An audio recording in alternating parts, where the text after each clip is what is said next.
Price the Lord. Women for ജീസസിൻ്റെ അനുഗ്രഹിക്കപ്പെട്ട ഒരു സെക്ഷനിലേക്ക് എല്ലാ പ്രിയമുള്ളവരും ഞങ്ങൾ സ്വാഗതം ചെയ്യാണ്. വളരെ അനുഗ്രഹിക്കപ്പെട്ട ഒരു സാക്ഷ്യമായിട്ടാണ് നിങ്ങളുടെ നടുവിലേക്ക് ഞങ്ങൾ കടന്നു വന്നിരിക്കുന്നത്. നമുക്ക് പ്രാർത്ഥിച്ച് ആരംഭിക്കാം. ഒന്നിച്ച് പ്രാർത്ഥിക്കാം. പരിശുദ്ധ പിതാവേ, നല്ല ഈ ഈവനിങ് സമയത്തിനായി ഞങ്ങളങ്ങ് സ്തുതിക്കുന്നു. പിന്നെയും ഞങ്ങൾക്കൊരു അനുഗ്രഹിക്കപ്പെട്ട ടെസ്റ്റിമണിയുമായിട്ട് നിൻ്റെ സന്നിധിയിൽ കടന്നു വരുവാതൊക്കൊണ്ടും അവിടുന്ന് നൽകിയ സാവകാശത്തിനായി സ്തോത്രം. ലോകത്തിൻ്റെ വിവിധ ഭാഗത്തുനിന്ന് ഈ ലൈവ് മീറ്റിങ്ങിൽ അറ്റൻഡ് ചെയ്യുന്ന, യൂട്യൂബിലൂടെ ഈ വീഡിയോ കാണുന്ന ഓരോ നിൻ്റെ മക്കളെ അവിടുന്ന് അനുഗ്രഹിക്കണം. പരിശുദ്ധാത്മാവിൻ്റെ സാന്നിധ്യം ഞങ്ങളെ ആയിരിക്കുന്ന ഇടങ്ങളിലൊക്കെ അനുഭവിക്കണം. വലിയ കൃപ പ്രാപിപ്പാതൊക്കൊണ്ടും ഇന്നത്തെ ശുശ്രൂഷ കാരണമായി തീരുവാൻ പോകുന്നത് കൊണ്ട് സ്തോത്രം.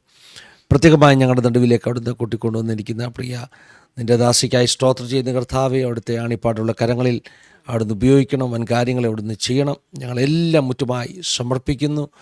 ഞങ്ങൾ പ്രാർത്ഥിച്ച് ആരംഭിക്കുന്ന ഈ സമയം മുതൽ ഞങ്ങളുടെ ആശീർവാദ പ്രാർത്ഥന വരെ പ്രത്യേക അവിടുത്തെ സാന്നിധ്യം ഉണ്ടാകണം.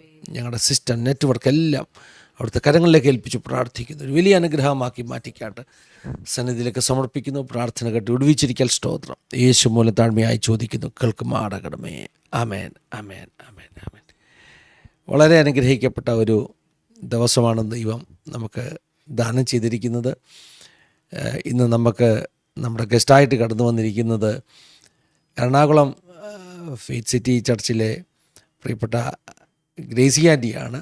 നിത്യതയിൽ വിശ്രമിക്കുന്ന കർത്താവിൻ്റെ ശ്രേഷ്ഠദാസൻ പാസ്റ്റർ PR ബേബിച്ചാൻ്റെ വൈഫ്. വളരെ സന്തോഷമുണ്ട് പ്രിയപ്പെട്ട ആൻറ്റി നമ്മുടെ ഇൻവിറ്റേഷൻ സ്വീകരിച്ച് നമുക്ക് വേണ്ടി ജീവിതാനുഭവങ്ങൾ പങ്കുവെക്കുവാൻ കടന്നു വന്നതിൽ വളരെ സ്നേഹത്തോടുകൂടെ ആദരവോടുകൂടി ആൻറ്റിയെ ആസാദിയുടെ വിമൻ ഫോർ ജീസസിൻ്റെ സെക്ഷനിലേക്ക് സ്വാഗതം ചെയ്യുകയാണ്. Welcome aunty. Praise the Lord. സന്തോഷമായിട്ടിരിക്കുന്നേ. ദൈവത്തിന് സ്തോത്രം, സ്തോത്രം, സ്തോത്രം. എനിക്കൊന്ന് ചില വർഷങ്ങൾക്ക് മുമ്പ് ബോസ്റ്റൺ പ്രയർ ലൈൻ്റെ ഒരു കോൺഫറൻസിന് വെച്ച് ആൻറ്റി അങ്കിളിനെ അന്ന് ഒന്ന് കണ്ട് സംസാരിച്ചിരുന്നു, പരിചയപ്പെട്ടിരുന്നു. ദൈവത്തിന് സ്തോത്രം ചെയ്യുന്നു. പിന്നീട് കോവിഡിൻ്റെ കാലമൊക്കെ ആയിരുന്നു. ആഗ്രഹമുണ്ടായിരുന്നു ഒരു പ്രാവശ്യം കൂടെ പ്രിയ അങ്കിളിനെ കാണണം, നാട്ടിൽ വരണം എന്നൊക്കെ ഒരു ആഗ്രഹമുണ്ടായിരുന്നു. പക്ഷേ അതിനുള്ള സാഹചര്യങ്ങൾ ഒരുങ്ങിയില്ല. പ്രത്യേക ജീവിത സാഹചര്യങ്ങളിലൊക്കെ ആൻറ്റി കടന്നുപോയി. കർത്താവ് നൽകിയ കൃപയോർത്ത് ദൈവത്തിന് സ്തോത്രം ചെയ്യുന്നു. എറണാകുളം ഫെയ്ത്ത് സിറ്റി ചർച്ചിനെ കുറിച്ച് മലയാളികൾ ആരോടും പറഞ്ഞു കൊടുക്കേണ്ട ആവശ്യമില്ല. ഒരു വലിയ സുവിശേഷത്തിൻ്റെ, ദൈവരാജ്യത്തിൻ്റെ ഒരു ചരിത്രമാണത്.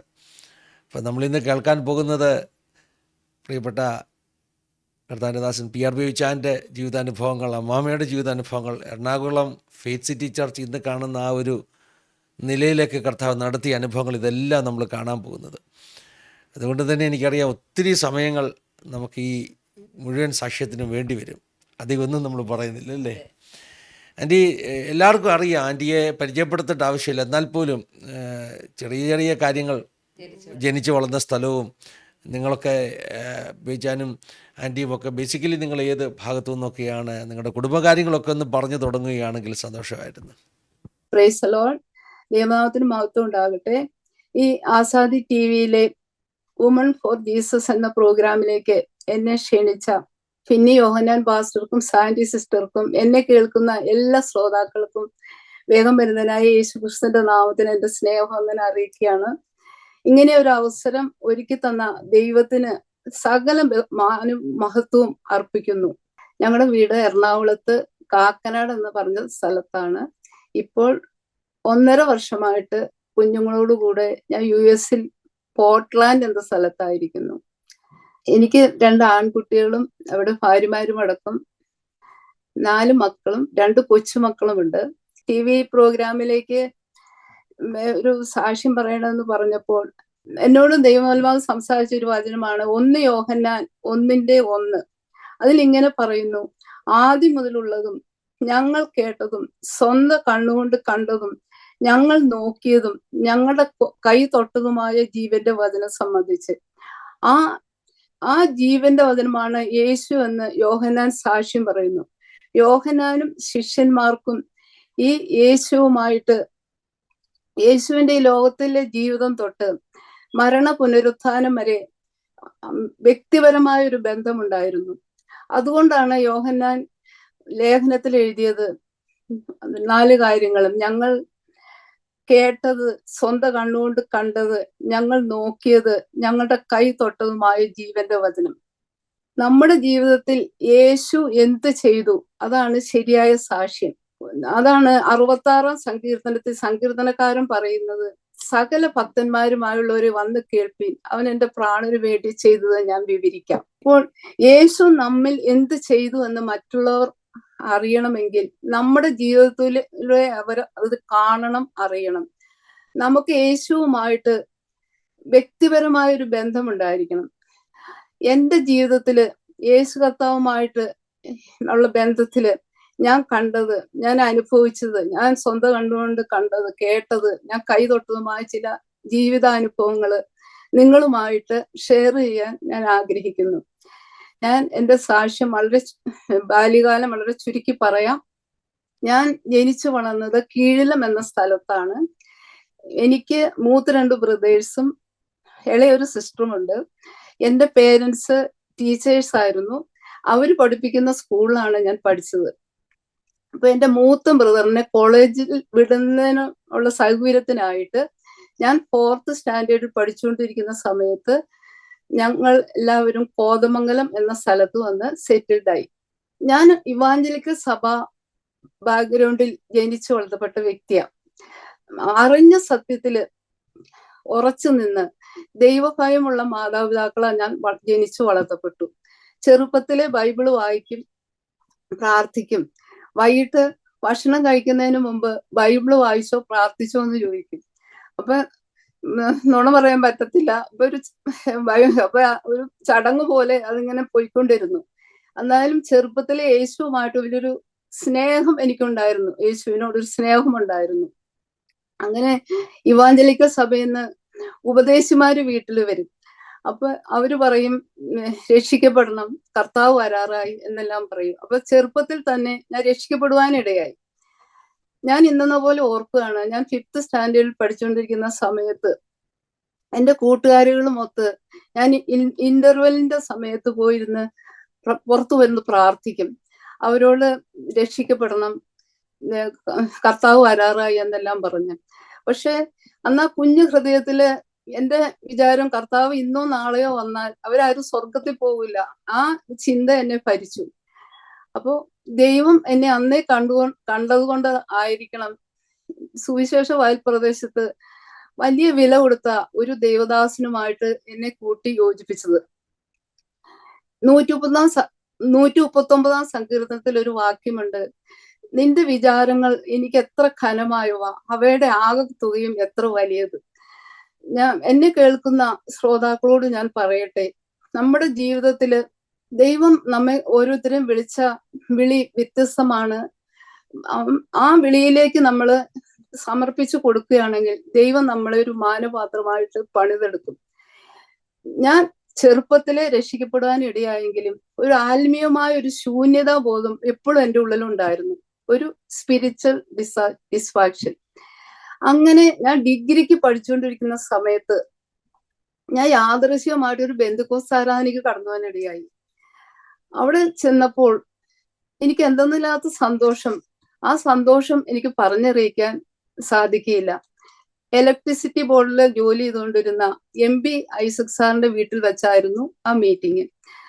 അങ്ങനെ ഇടയ്ക്കിടയ്ക്ക് പോണം എന്നുള്ള വലിയൊരു ആഗ്രഹം എൻ്റെ ഉള്ളിലുണ്ടായി. അങ്ങനെ വീട്ടിൽ ആരും അറിയാതെ പല പ്രാവശ്യവും ഞാൻ കടന്നുപോയി. വീട്ടിൽ അറിഞ്ഞാൽ ഭയങ്കര പ്രശ്നമാണ്. ബെന്തിക്കോസ് എന്ന് പറഞ്ഞാൽ ഭയങ്കര എതിർപ്പാണ്. ഒരു ദിവസം ഞാൻ അവിടെ ആരാധനയ്ക്ക് ഇരുന്നപ്പോൾ ദൈവം എന്നെ അഭിഷേകത്താൽ നിറച്ചു. അതിനു മുമ്പ് എനിക്ക് ആത്മാവിലുള്ള ആരാധന എന്തെന്നോ അന്യഭാഷ എന്തെന്നോ ഒന്നും അറിയില്ല. അപ്പൊ ഒരു ദിവസം സ്നാനം സത്യമാണെന്ന് എനിക്ക് മനസ്സിലായി. അപ്പൊ ആ സ്നാനത്തിന് വേണ്ടി സമർപ്പിച്ചു. അപ്പൊ ഇവാഞ്ചലിക്കൽ സഭയില് ശിശു സ്നാനമേ ഉള്ളൂ, മുതിർന്ന സ്നാനമില്ല, ഭയങ്കര എതിർപ്പാണ്. അപ്പൊ സ്നാനത്തിന്റെ ദിവസം ഞാൻ എൻ്റെ പേരൻസിനോടും എൻ്റെ മൂത്ത ബ്രദറിനോടും ചോദിച്ചു, ഞാൻ പോയി സ്നാനപ്പെട്ടോട്ടെ എന്ന്. അപ്പോൾ എൻ്റെ ബ്രദറും എൻ്റെ പേരൻസും എന്നോട് പറഞ്ഞു, നീ തോന്നി പോലെ പൊക്കോ, നിന്റെ ഭാവി ഒരു കാര്യവും ഞങ്ങൾ നോക്കി തരില്ല, നിന്നെ വീട്ടിൽ കയറ്റില്ല എന്ന് പറഞ്ഞു. അപ്പോൾ ഒരു ദൈവശബ്ദം എൻ്റെ കാതിൽ ഇങ്ങനെ കേൾക്കുകയാണ്, ജീവനോ മരണത്തിനോ ദൂതന്മാർക്കോ വാഴ്ചകൾക്കോ അധികാരങ്ങൾക്കോ ഇപ്പോഴുള്ളതിനോ വരുവാനുള്ളതിനോ യാതൊരു സൃഷ്ടിക്കും കർത്താവായ യേശുക്രിസ്തുവിലുള്ള ദൈവസ്നേഹത്തിൽ നിന്ന് എന്നെ വേർപിരിപ്പാൻ കഴിയുകയില്ലെന്ന് ഞാൻ ഉറച്ചിരിക്കുന്നു. ആ വാക്യം എവിടെയാണെന്നൊന്നും എനിക്കറിയില്ല.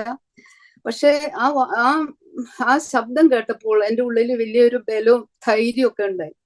ഞാൻ പോയി സ്നാനപ്പെട്ടു വീട്ടിൽ വന്നു കഴിഞ്ഞപ്പോൾ എന്നെ വീട്ടിൽ കയറ്റിയില്ല എന്നൊക്കെ പറഞ്ഞെങ്കിലും എൻ്റെ അമ്മ കുറച്ച് അനുകൂലമായതുകൊണ്ട് എന്നെ വീട്ടിൽ കയറ്റി. കുറെ നാളത്തേക്ക് വീട്ടിലാരും എന്നോട് സംസാരിക്കുക പോലും ഇല്ലായിരുന്നു. ഒരു നികൃഷ്ട ജീവിയെ കാണും പോലെ അവരെന്നെ കണ്ടുകൊണ്ടിരുന്നു. അത് വീട്ടിൽ വലിയ ലാളനയിൽ വളർന്ന എനിക്ക് അതൊക്കെ സഹിക്കാവുന്നതിലും അപ്പുറമായിരുന്നു. എന്നാൽ അവിടെയെല്ലാം ദൈവത്തിന്റെ വലിയ കൃപ എന്നെ താങ്ങി നടത്തി. നിന്റെ ഭാവിയൊന്നും നോക്കുകയില്ല എന്ന് പറഞ്ഞ സ്ഥാനത്ത് കർത്താവ് എൻ്റെ ഭാവിക്ക് വേണ്ടിയുള്ള വഴികളെല്ലാം ഒരുക്കി. ദൈവത്തിന്റെ വഴികൾ എത്ര അത്ഭുതമാണ്, അഗോചരമാണെന്ന് എൻ്റെ ജീവിതത്തിൽ എനിക്ക് മനസ്സിലാക്കാൻ സാധിച്ചു. ഞാൻ എൻ്റെ പ്രിയപ്പെട്ടവൻ പ്രീ ഡിഗ്രി കഴിഞ്ഞ് 3 എഞ്ചിനീയറിംഗ് കോളേജിൽ ആപ്ലിക്കേഷൻ കൊടുത്തു. അത് 3 എഞ്ചിനീയറിംഗ് കോളേജിൽ അഡ്മിഷൻ കിട്ടി. അന്ന് കേരളത്തിലെ 3 എഞ്ചിനീയറിംഗ് കോളേജേ ഉള്ളൂ. അപ്പോൾ ദൈവത്തിന്റെ മുൻ നിർണയപ്രകാരം അച്ഛൻ തെരഞ്ഞെടുത്തത് കോതമംഗലം എഞ്ചിനീയറിംഗ് കോളേജാണ്. അപ്പോൾ ഞങ്ങൾ രണ്ടുപേരും പരസ്പരം അറിയാതെ കോതമംഗലത്ത് എത്തി. അത് ദൈവത്തിന്റെ മുൻ നിർണയപ്രകാരമാണെന്ന് ഞാൻ കരുതുന്നു. അങ്ങനെ ഈ യെശയ്യാവ് 55 ഒരു വാക്യമുണ്ട്, നിങ്ങളുടെ വിചാരങ്ങൾ അല്ല എന്റെ വിചാരങ്ങൾ, നിങ്ങളുടെ വഴികൾ എന്റെ വഴികളുമല്ല എന്ന് യഹോവ അരുളി ചെയ്യുന്നു.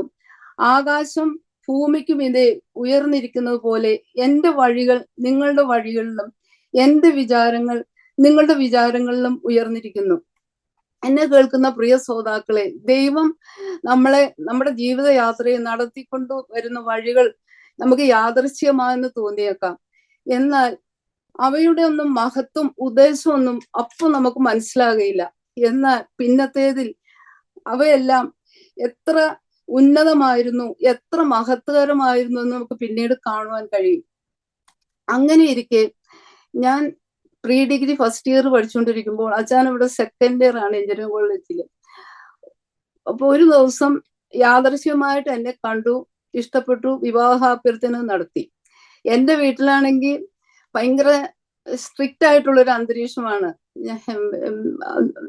എന്ന് മറുപടി പറയണമെന്നോളം എനിക്കറിയില്ല. ഞാനൊന്നും മിണ്ടിയില്ല. അച്ഛനാണെങ്കിൽ എഞ്ചിനീയറിങ്ങിന് വരുന്നതിന് മുമ്പേ മാതാവിന്റെ പള്ളിയിൽ, എറണാകുളത്ത് നിത്യസഹായ മാതാവിന്റെ പള്ളിയിൽ എല്ലാ ആഴ്ചയിലും പോകും. അതുപോലെ എടപ്പള്ളി പള്ളിയിൽ പോകും. വലിയൊരു മാതാവിന്റെ ഭക്തനായിരുന്നു. എന്നാൽ എഞ്ചിനീയറിങ്ങിന് വന്നു കഴിഞ്ഞപ്പോൾ കള്ളും കഞ്ചാവും ഒക്കെ അടിച്ച് ദൈവം ഇല്ല എന്ന് പറഞ്ഞു നടക്കുന്ന സന്ദർഭം. അപ്പൊ ഞാൻ ദൈവത്തോട് ഒരു കാര്യം പറഞ്ഞു, ദൈവമേ, അച്ഛൻ രക്ഷിക്കപ്പെട്ട് ഒരു ദൈവോപേതലായി തീരുവാണെങ്കിൽ ഞാൻ വിവാഹം കഴിക്കാമെന്ന്. അതും ഞാനും ദൈവവുമായിട്ടുള്ള ഒരു ഉടമ്പടിയാണ്. അത് വേറെ ആർക്കും അറിയില്ല, അച്ഛനും അറിയില്ല. അങ്ങനെ ഞാൻ വിശ്വസിച്ച് പ്രാർത്ഥിച്ചുകൊണ്ടിരുന്നു. അങ്ങനെ ഇരിക്കെ ചില നാളുകൾക്ക് ശേഷം ഒരു ബെന്തക്കോസ്ത് മീറ്റിങ്ങിന് അച്ഛൻ യാദൃശ്യമായി പോകുവാനിടയായി. അവിടെ സംസാരിച്ച വചനം ഇതായിരുന്നു, എബ്രായർ 11:25-26. പ്രതിഫലം നോക്കിയതുകൊണ്ട് ഫറവോന്റെ പുത്രിയുടെ മകൻ എന്ന് വിളിക്കപ്പെടുന്നത് നിരസിക്കുകയും മിസ്രൈമിലെ നിക്ഷേപങ്ങളെക്കാൾ ക്രിസ്തുവിന്റെ നിന്ന വലിയ ധനം എന്നെണ്ണുകയും ചെയ്തു. ഈ വചനമാണ് അവിടെ പ്രസംഗിച്ചത്. വചനം പ്രസംഗിച്ചു കഴിഞ്ഞിട്ട് വാട്ടർ പോൾ വിളിച്ചു. ഈ വചനത്തിന് മുമ്പ് സമർപ്പിക്കാൻ ആരുണ്ട് എന്ന് ചോദിച്ചു. യേശു കർത്താവിന്റെ രക്ഷിതാവും കർത്താവുമായി സ്വീകരിക്കാൻ ആരുണ്ട്? അപ്പൊ അച്ഛൻ ഉടനെ മുമ്പോട്ട് പോയി സമർപ്പിച്ചു. അത് അച്ഛൻ്റെ ജീവിതത്തിലെ വലിയൊരു ടേണിംഗ് പോയിന്റ് ആയിരുന്നു. ഞാൻ പ്രാർത്ഥിച്ചതിലും ഉപരി, എന്നേക്കാൾ ഉപരി ശക്തമായ വിശ്വാസിയായി മാറി. പിന്നീട് സ്നാനപ്പെട്ട് ഒരു ബെന്തക്കോസ്ത് വിശ്വാസിയിലേക്ക് കടന്നു വരുവാനിടയായി. ഏതാനും വർഷങ്ങൾക്ക് ശേഷം പഠിത്തം കഴിഞ്ഞ് അച്ഛൻ മടങ്ങിപ്പോയി. അച്ഛൻ്റെ വീട് എറണാകുളത്താണ്. സ്ട്രോങ് കാതലിക്കാണ്. അങ്ങനെ നേവിയിൽ ജോലി ചെയ്തുകൊണ്ടിരിക്കുന്ന സമയത്ത് ഈ വിവാഹം വീട്ടുകാരുമായി ആലോചിച്ചു. ബന്ധുക്കോസ് വിവാഹമായതിനാൽ ആർക്കും വലിയ താല്പര്യമൊന്നും ഉണ്ടായില്ല. 2 വീട്ടുകാരും വിവാഹത്തിന് വന്നു. അങ്ങനെ 1977 മെയ് 14 ചർച്ച് കലൂരുള്ള ഹോളിൽ വെച്ച് ഞങ്ങളുടെ വിവാഹം നടന്നു. ഇന്ന് നിത്യയിൽ വിശ്രമിക്കുന്ന പാസ്റ്റർ PAV സാം ആയിരുന്നു ഞങ്ങളുടെ വിവാഹം നടത്തിയത്. വിവാഹത്തിന്റെ എല്ലാ കാര്യങ്ങളും അച്ഛൻ തന്നെയാണ് ചെയ്തത്. എറണാകുളത്ത് ടൗൺ ഹാളിൽ വെച്ചായിരുന്നു റിസപ്ഷൻ. അതിന്റെ കാറ്ററിംഗിന്റെ ബില്ലെല്ലാം കൊടുത്ത് എല്ലാം കഴിഞ്ഞാണ് ഞങ്ങൾ വീട്ടിലേക്ക് കടന്നുപോയത്. അങ്ങനെ അന്ന് ബൈബിൾ വായിച്ച് പ്രാർത്ഥിച്ച് ഞങ്ങള് കിടക്കാൻ പോകുന്നതിന് മുമ്പ്, ഞങ്ങളുടെ ജീവിതം തുടങ്ങുന്നതിന് മുമ്പ് അച്ഛൻ എന്നോട് പറഞ്ഞു, കർത്താവിന് വേണ്ടി ഒത്തിരി കാര്യങ്ങൾ ചെയ്യാനുണ്ട്, കൊച്ചെന്റെ കൂടെ നിൽക്കണമെന്ന്. ആ അച്ഛന്റെ അന്ത്യ നിമിഷം വരെ ആ വാക്ക് പാലിക്കാൻ ദൈവം എനിക്ക് കൃപ ചെയ്തു.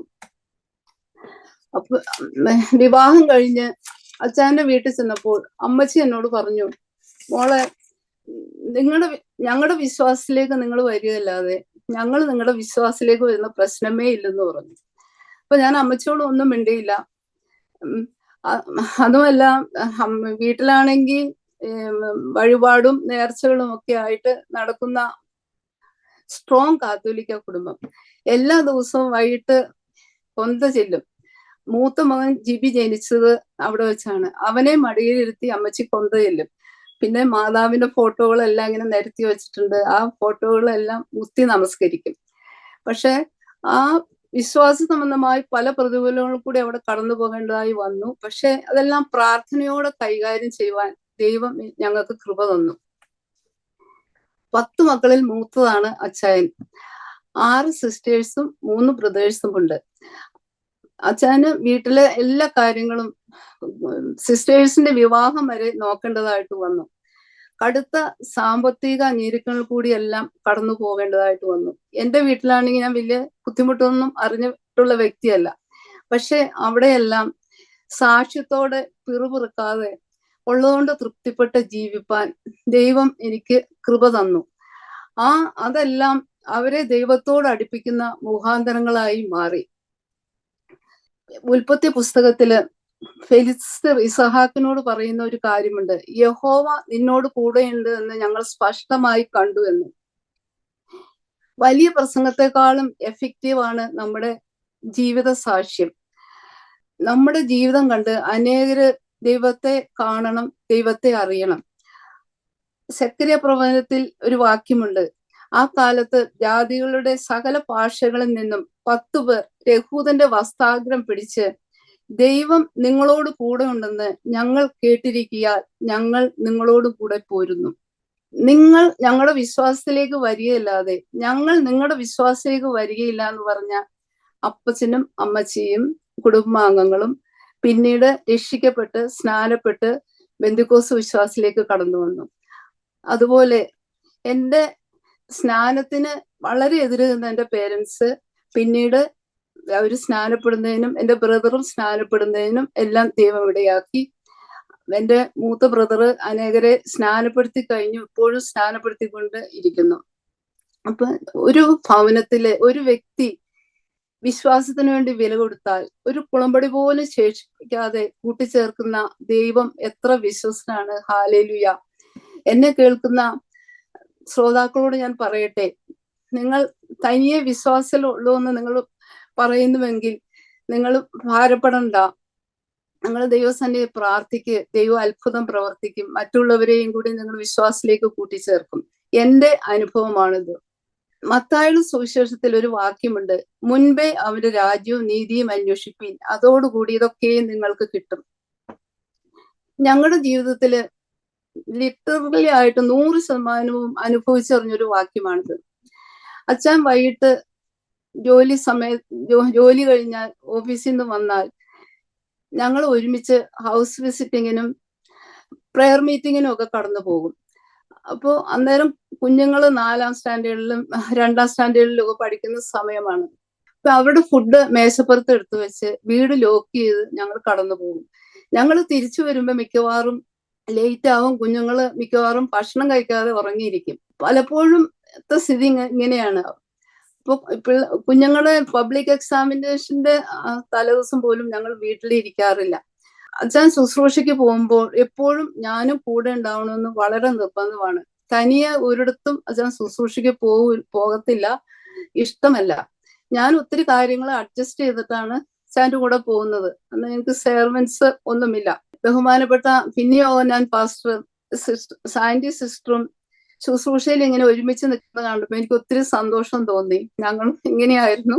ഇതിനെല്ലാം ഒത്തിരി പ്രതിഫലമുണ്ട്. സിസ്റ്റർ ഒത്തിരി കാര്യങ്ങൾ അഡ്ജസ്റ്റ് ചെയ്തിട്ടാണ് ഈ ഇപ്പൊ പാസ്റ്റർ കൂടെ ഇവിടെ ഇരിക്കുന്നത്. എനിക്ക് ശരിക്കും അറിയാം. അപ്പൊ ഇതിനെല്ലാം പ്രതിഫലം ഉണ്ട് കേട്ടോ. ഞങ്ങളുടെ ജീവിതത്തിൽ അനുഭവിച്ചറിഞ്ഞാണ്. ശുശ്രൂഷയിലും തലമുറയുടെ വിഷയത്തിലെല്ലാം ദൈവം അത്ഭുതം പ്രവർത്തിക്കും. എനിക്ക് തോന്നുന്ന ആൻറ്റി, നിങ്ങൾ എവിടെ സഞ്ചരിച്ചാലും ഒന്നിച്ച് സഞ്ചരിക്കത്തില്ലായിരുന്നു അല്ലേ? അതെ.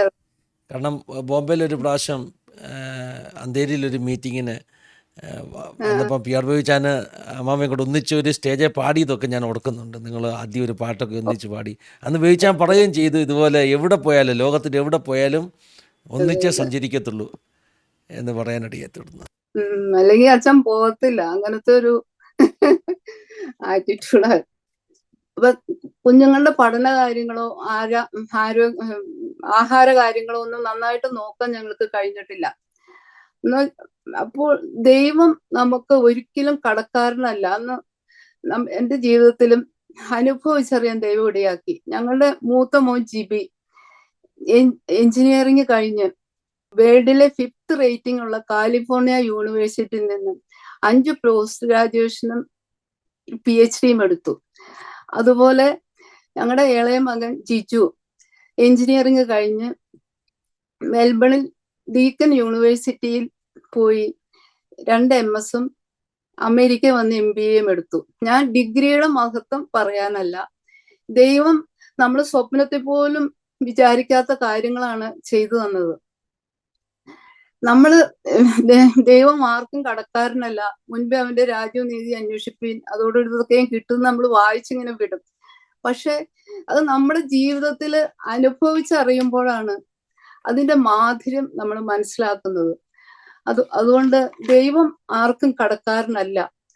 ഈ യേശുവിന്റെ ക്രൂശ് ചുമന്ന വയലിൽ നിന്ന് വന്ന ശീമോന്റെ തലമുറകളെ ദൈവം അനുഗ്രഹിച്ചുവെങ്കിൽ, ഞാൻ എന്നെ കേൾക്കുന്ന സുവിശേഷ വേലയിൽ ആയിരിക്കുന്ന ദൈവദാസന്മാരോട് പറയട്ടെ, ദൈവം ആർക്കും കടക്കാരനല്ല. എന്റെ ജീവിതത്തിൽ ഞാൻ അനുഭവിച്ചറിഞ്ഞ ഒരു സാക്ഷ്യമാണിത്.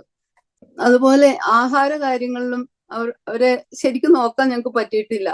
പൈസ ഇല്ലാഞ്ഞിട്ടല്ല, സമയമില്ലാഞ്ഞിട്ടാണ്.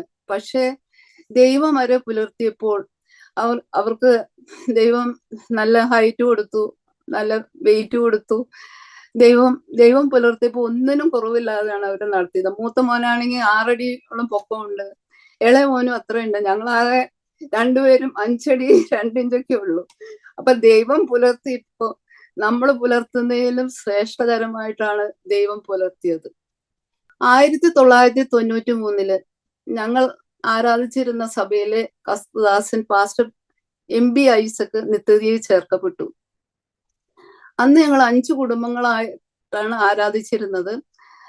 അപ്പോ ഐസക് സാറ് തുടങ്ങി വെച്ച ശുശ്രൂഷകള് മുന്നോട്ട് കൊണ്ടുപോകാൻ അച്ചായനെ ദൈവം അഭിഷേകം ചെയ്തു.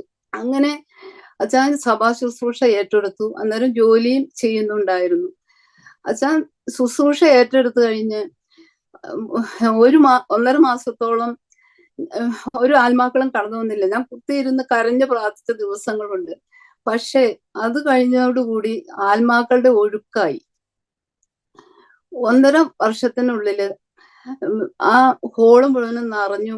അവിടുന്ന് മാറേണ്ട അവസ്ഥ വന്നു. അങ്ങനെ ഞങ്ങള് കമ്പനിപ്പടി എന്ന സ്ഥലത്ത് ഒരു സാറിന്റെ പ്ലോട്ട് വാടകയ്ക്ക് എടുത്ത് അവിടെ ഒരു ഷെഡ് വെച്ച് കെട്ടി ആരാധന തുടങ്ങി. അവിടെ ഒരു 1.5-2 വർഷമായപ്പോ ഹോള് നിറഞ്ഞു. അങ്ങനെയാണ് ഇപ്പോൾ ഞങ്ങളുടെ ഫേസിറ്റി ചർച്ചിരിക്കുന്ന പ്ലോട്ട് വാങ്ങിയത്. അതും ആദ്യം ഒരു ചെറിയ ഹോളായിരുന്നു. അത് 2 പ്രാവശ്യം വലുതാക്കി. ദൈവപ്രവൃത്തി കണ്ട് വചനം കേട്ട് ആത്മാക്കൾ കടന്നു വരുവാനിടയായി. അങ്ങനെയാണ് ഇപ്പോൾ ഫേസിറ്റി ചർച്ചിന്റെ ആ ഹോള് പണിവാൻ ഇടയായത്. അച്ഛൻ ജോലി ചെയ്യുന്ന സമയത്ത് 5 ഡേ വീക്കാണ്. വെള്ളിയാഴ്ച വൈകിട്ട് വീട്ടിൽ വന്നാൽ ഞങ്ങൾ അപ്പൊ തന്നെ പുറപ്പെടും. കേരളത്തിൽ എവിടെയെങ്കിലും മീറ്റിംഗ് അറേഞ്ച് ചെയ്തിട്ടുണ്ടാവും. അന്ന് ഞങ്ങള് മീറ്റിങ്ങിന് പോയി കഴിഞ്ഞാൽ തിരിച്ചു വരുന്നത് പിറ്റേ ദിവസം രാത്രി 2 മണി 3 മണിയൊക്കെ ആവും. അപ്പൊ പിറ്റേ ദിവസം ഞായറാഴ്ച ആരാധനയുണ്ട്. അപ്പൊ മെസ്സേജ് കൊടുക്കണം, രാവിലെ എഴുന്നേൽക്കണം, അങ്ങനെ ഒത്തിരി കാര്യങ്ങളുണ്ട്. അപ്പൊ എല്ലായിടത്തും മീറ്റിംഗ് കഴിഞ്ഞ് ഞങ്ങൾ തിരിച്ചു വരുമ്പോൾ ഒത്തിരി ബുദ്ധിമുട്ടിയാണ് ഞങ്ങൾ കടന്നു വരുന്നത്. എന്റെ കാലിലാണെങ്കിൽ 2 കാലിലും നീരായിരിക്കും, ചെരുപ്പ് പോലും കയറത്തില്ല. പക്ഷെ അവിടെ നടക്കുന്ന മീറ്റിങ്ങുകളിലെല്ലാം ആത്മാക്കളെല്ലാം വിടുവിക്കപ്പെടുന്നത് കാണുമ്പോൾ നമുക്ക് ഈ കഷ്ടങ്ങളൊന്നും നമ്മൾ ഓർക്കില്ല. അങ്ങനെ ഒരു മനോഭാവം എനിക്കും അച്ചായനും ദൈവം തന്നു. കേരളത്തിലെ മിക്കവാറും എല്ലാ ഡിസ്ട്രിക്റ്റിലും ഫെയ്സിറ്റി സഭയുടെ ബ്രാഞ്ചസ് ഉണ്ട്. അപ്പൊ ഞങ്ങളുടെ കഷ്ടപ്പാടിന്റെ പ്രവർത്തനത്തിന്റെ ഫലമായിട്ട് മിക്കവാറും എല്ലാ ഡിസ്ട്രിക്റ്റിലും ബ്രാഞ്ച് സഭകളുണ്ട്. അതുപോലെ ലോകത്തിന്റെ നാനാഭാഗത്തും സുവിശേഷവുമായി കടന്നു പോകാൻ ദൈവം ഞങ്ങൾക്കിടയായി. ആസ്ട്രേലിയ, ഇംഗ്ലണ്ട്, കാനഡ, അങ്ങനെ USA, അങ്ങനെ പല രാജ്യങ്ങളിലും ഞങ്ങൾക്ക് ഒരുമിച്ച് കർത്താവിന്റെ വചനവുമായി കടന്നു പോകാൻ ദൈവം സഹായിച്ചു. അതിനെല്ലാം ദൈവത്തെ സ്തുതിക്കുകയാണ്. വെച്ചാല് ആഫ്രിക്കയിൽ കടന്നു പോകണമെന്ന് വലിയൊരു ആഗ്രഹം ഉണ്ടായിരുന്നു, അത് നടന്നില്ല. അതൊക്കെല്ലാം ദൈവത്തിന്റെ പദ്ധതിയിലും പെട്ട കാര്യങ്ങളാണല്ലോ. ഈ നാളുകളിലെല്ലാം ദൈവം അനർത്ഥം വ്യസനകരമാകാതെ ഞങ്ങളെ കണ്ണിന്റെ കൃഷ്ണമണിയെപ്പോൾ സൂക്ഷിച്ച ഒത്തിരി കാര്യങ്ങൾ, ഒത്തിരി ഇൻസിഡൻസ് ഉണ്ട്. അതിൽ 1-2 ഞാൻ പറയാൻ ആഗ്രഹിക്കുന്നു. ഒരു ദിവസം കൽപ്പറ്റയിൽ മീറ്റിങ്ങിനായി ഞങ്ങൾ കടന്നു പോവുകയാണ്. രാത്രി 11 മണിയായിട്ടുണ്ടാവും. ആ സമയത്ത് ഞങ്ങൾ സഞ്ചരിക്കുന്ന വണ്ടി ആ ചുരം കടക്കുന്നതിന് മുമ്പ് കൊക്കയിലേക്ക് വീണു. അവിടെ ഒരു തെങ്ങിൽ തട്ടി വണ്ടി നിന്നത് കാരണം വണ്ടി ഒത്തിരി താഴേക്ക് മറിഞ്ഞില്ല. തെങ്ങിൽ നിന്നൊരു കരിക്ക് വീണ് വണ്ടിയുടെ ഗ്ലാസ് എല്ലാം പൊട്ടി ഞങ്ങളുടെ തലയിലും ഞങ്ങളുടെ ദേഹത്തും എല്ലാം നിറച്ച് കുപ്പിച്ചില്ലായിരുന്നു. ഉടനെ തന്നെ അവിടെ നിന്ന് എടുത്ത് ഹോസ്പിറ്റലിൽ കൊണ്ടുപോയി. ആ വണ്ടിയുടെ ഷേപ്പ് കണ്ടാൽ അതിൽ ഇരിക്കുന്ന ആരും രക്ഷപ്പെടുമെന്ന് പറയില്ല. അത്രയും വലിയൊരു എന്ത് സംഭവിക്കാത്ത ഒരു ആക്സിഡന്റ് ആയിരുന്നു. അതുപോലെ പിറ്റേ ദിവസം ക്രെയിൻ കൊണ്ടുവന്നാണ് ആ വണ്ടി പൊക്കിയെടുത്തത്. അങ്ങനെ ദൈവം അനർത്ഥം വ്യസനകരമാകാതെ കണ്ണിന്റെ മണിയെ കൃഷ്ണമണിയെ പോലെ സൂക്ഷിച്ച ഒരു സംഭവമാണ് അത്. അപ്പോസ്തലനായ പൗലോസ് പറയുന്നത് പോലെ ഞങ്ങൾക്ക് ഭവിച്ചത് സുവിശേഷത്തിന്റെ അഭിവൃദ്ധിക്ക് കാരണമായി എന്ന് അപ്പോസ്തലൻ പറയുന്നുണ്ട്. അതുപോലെ തന്നെ ഞങ്ങൾ പോയ ആ ഹോസ്പിറ്റലില് ഈ ആക്സിഡന്റ് മുഖാന്തരം അവിടെ ഒരു മീറ്റിംഗ് എല്ലാ മാസവും നടത്താൻ ദൈവം വഴിയൊരുക്കി. ആ മീറ്റിങ്ങിന്റെ സമയം ഡോക്ടേഴ്സും സ്റ്റാഫും പേഷ്യൻസും എല്ലാം വന്നിരിക്കും. ആ സമയത്ത് അവർ പേഷ്യന്റ് നോക്കത്തില്ല. അങ്ങനെ ഒത്തിരി പേരോട് വചനം പറയുവാനും ഒത്തിരി പേര് രക്ഷിക്കപ്പെടുവാനും എല്ലാം ദൈവം ഈ ആക്സിഡന്റ് മുഖേന സഹായിച്ചു. ആ ഹോസ്പിറ്റലിന് അതൊരു വലിയൊരു അഭിവൃദ്ധിയും അനുഗ്രഹമായിരുന്നു എന്ന് അവിടുത്തെ മാനേജർ ഞങ്ങളോട് വിളിച്ചു പറയുവാൻ ഇടയായി. അതുപോലെ തന്നെ ചെങ്കോട്ട എന്ന സ്ഥലത്ത് ഞങ്ങൾക്ക് മാസത്തിലൊരിക്കൽ മീറ്റിംഗ് ഉണ്ട്. അന്ന് അവിടെ 8 പേര് സ്നാനപ്പെട്ടു. സ്നാനമെല്ലാം കഴിഞ്ഞ് തിരുവത്താഴവും എല്ലാം കഴിഞ്ഞ് ഞങ്ങള് അപ്സ്റ്റെയറിലായിരുന്നു മീറ്റിംഗ്. അത് കഴിഞ്ഞ് ഞങ്ങൾ താഴത്തോട്ട് ഇറങ്ങുന്ന സമയത്ത് സ്റ്റെപ്പിന്റെ മേളിൽ നിന്ന് ഞാൻ 5-8 സ്റ്റെപ്പ് മറിഞ്ഞ് മുഖം അടിച്ച് താഴെ വീണു. അത് താഴെ വീണത് കരിങ്ങൽ മെറ്റല് കൂട്ടിയിട്ടിരിക്കുന്ന ഒരു കൂനയിലേക്കാണ്. എല്ലാവരും ഓടി വന്ന് മുഖം നിറച്ച് ബ്ലഡ് എടുത്ത് പൊക്കി ഹോസ്പിറ്റലിൽ കൊണ്ടുപോയി. എന്തായാലും ദൈവം കണ്ണിന്റെ കൃഷ്ണമണി പോലെ സൂക്ഷിച്ചത് കൊണ്ട് മുഖത്ത് കവിളിൽ ഒരു ആഴത്തിലുള്ള മുറിവല്ലാതെ വേറെ ഒന്നും സംഭവിക്കാൻ ദൈവം അനുവദിച്ചില്ല. ആ എന്ത് സംഭവിക്കാന്നൊരു വീഴ്ചയായിരുന്നു അത്. പക്ഷെ ദൈവം കാത്തു. ആത്മാക്കളെ വിടുതൽ നടക്കുമ്പോൾ പിശാച് അടങ്ങിയിരിക്കത്തില്ലല്ലോ. എങ്കിലും പല്ലിനിരയായി കൊടുക്കാതെ ദൈവം അവിടെ നിന്നെല്ലാം ദൈവം രക്ഷിച്ചു. അന്ന് ഞങ്ങൾ അവിടെ റെസ്റ്റ് എടുത്ത് പിറ്റേ ദിവസം കൊല്ലത്തൊരു മീറ്റിംഗ് ഉണ്ടായിരുന്നു. അതിന് പോകേണ്ടി വന്നു. എന്റെ മുഖം നിറച്ച് നീരായിരുന്നു. എന്നെ ആളെ തിരിച്ചറിയാൻ പാടില്ലാത്തതുകൊണ്ട് എന്റെ മുഖത്ത് നീരായിരുന്നു. അത് കഴിഞ്ഞ് അന്ന് രാത്രി ഞങ്ങള് യാത്ര ചെയ്ത് എറണാകുളത്തെത്തി. പിറ്റേ ദിവസം ആരാധനയുണ്ട്, ആരാധനയ്ക്കും പോയി. അങ്ങനെ സുവിശേഷത്തിന് വേണ്ടി എന്ത് പോസ്റ്റ് കൊടുക്കാനും ഒരു മടിയുമില്ലായിരുന്നു. എനിക്കും ദൈവം അങ്ങനെ ഒരു ആറ്റിറ്റ്യൂഡ് തന്നു. അതിന് ദൈവത്തെ സ്തുതിക്കുകയാണ്. അതുപോലെ തന്നെ റാന്നി എന്ന സ്ഥലത്ത് ഒരു മീറ്റിംഗ് നടക്കുകയാണ്. ജ്ഞാനായക്കാരും ഒത്തിരി പേര് ആ മീറ്റിങ്ങിൽ കടന്നു വന്നിട്ടുണ്ട്. അച്ഛൻ മെസ്സേജ് കൊടുക്കാൻ എഴുന്നേറ്റ് നിന്നപ്പോൾ ഇങ്ങനെ മൂക്കിങ്ങനെ ചീറ്റുന്നുണ്ട്. അപ്പൊ ഞാൻ വിചാരിച്ചു അച്ഛന് കോൾഡൊന്നുമില്ലല്ലോ, പിന്നെ എന്താ ഇങ്ങനെ മൂക്ക് ചീറ്റുന്നതെന്ന്. കുറച്ചു കഴിഞ്ഞപ്പോൾ മൂക്കിൽ നിന്ന് ബ്ലഡ് വന്നുകൊണ്ടിരിക്കുകയാണ്. അപ്പൊ പോക്കറ്റിലുള്ള ടവല് കൊണ്ട് തുടച്ചു. അതും നിറഞ്ഞപ്പോ സഹോദരൻ അകത്തുനിന്ന് ഒരു ടർക്കി എടുത്തുകൊണ്ട് വന്നു. അതും നിറഞ്ഞു. എന്നിട്ടും മെസ്സേജ് തുടരുകയാണ്. വേറെ ആണെങ്കിലും ആ മെസ്സേജ് അവിടെ നിർത്തി ഹോസ്പിറ്റലിൽ പോകും. പക്ഷെ അപ്പോസ്തലനായ പൗലോസ് പറഞ്ഞ പോലെ ഞാൻ എൻ്റെ പ്രാണനെ വിലയേറിയതായി എണ്ണുന്നില്ല. അച്ഛന് അതിലും വലുത് മിനിസ്ട്രിയാണ്. മിനിസ്ട്രിക്ക് ഒരു വിഘ്നവും വരരുത്. അങ്ങനെ ഓഡിയൻസിന്റെ ഇടയ്ക്ക് ഞാൻ ഇരിക്കുകയായിരുന്നു. എന്നെ വിളിച്ച് സ്റ്റേജിലിരുത്തി. എന്നോട് വന്ന് അവിടെ ഇരിക്കാൻ പറഞ്ഞു. ഞാൻ അവിടെ ഇരുന്ന് തകർന്ന് പ്രാർത്ഥിച്ചു. കുറച്ചു കഴിഞ്ഞപ്പോൾ ആ ബ്ലഡ് നിന്നു. ആ മീറ്റിംഗ് 1.5 മണിക്കൂറോളം പോയി. ആ സംഭവം റാന്നിയിൽ വലിയൊരു സംഭവമായിട്ട് തീർന്നു.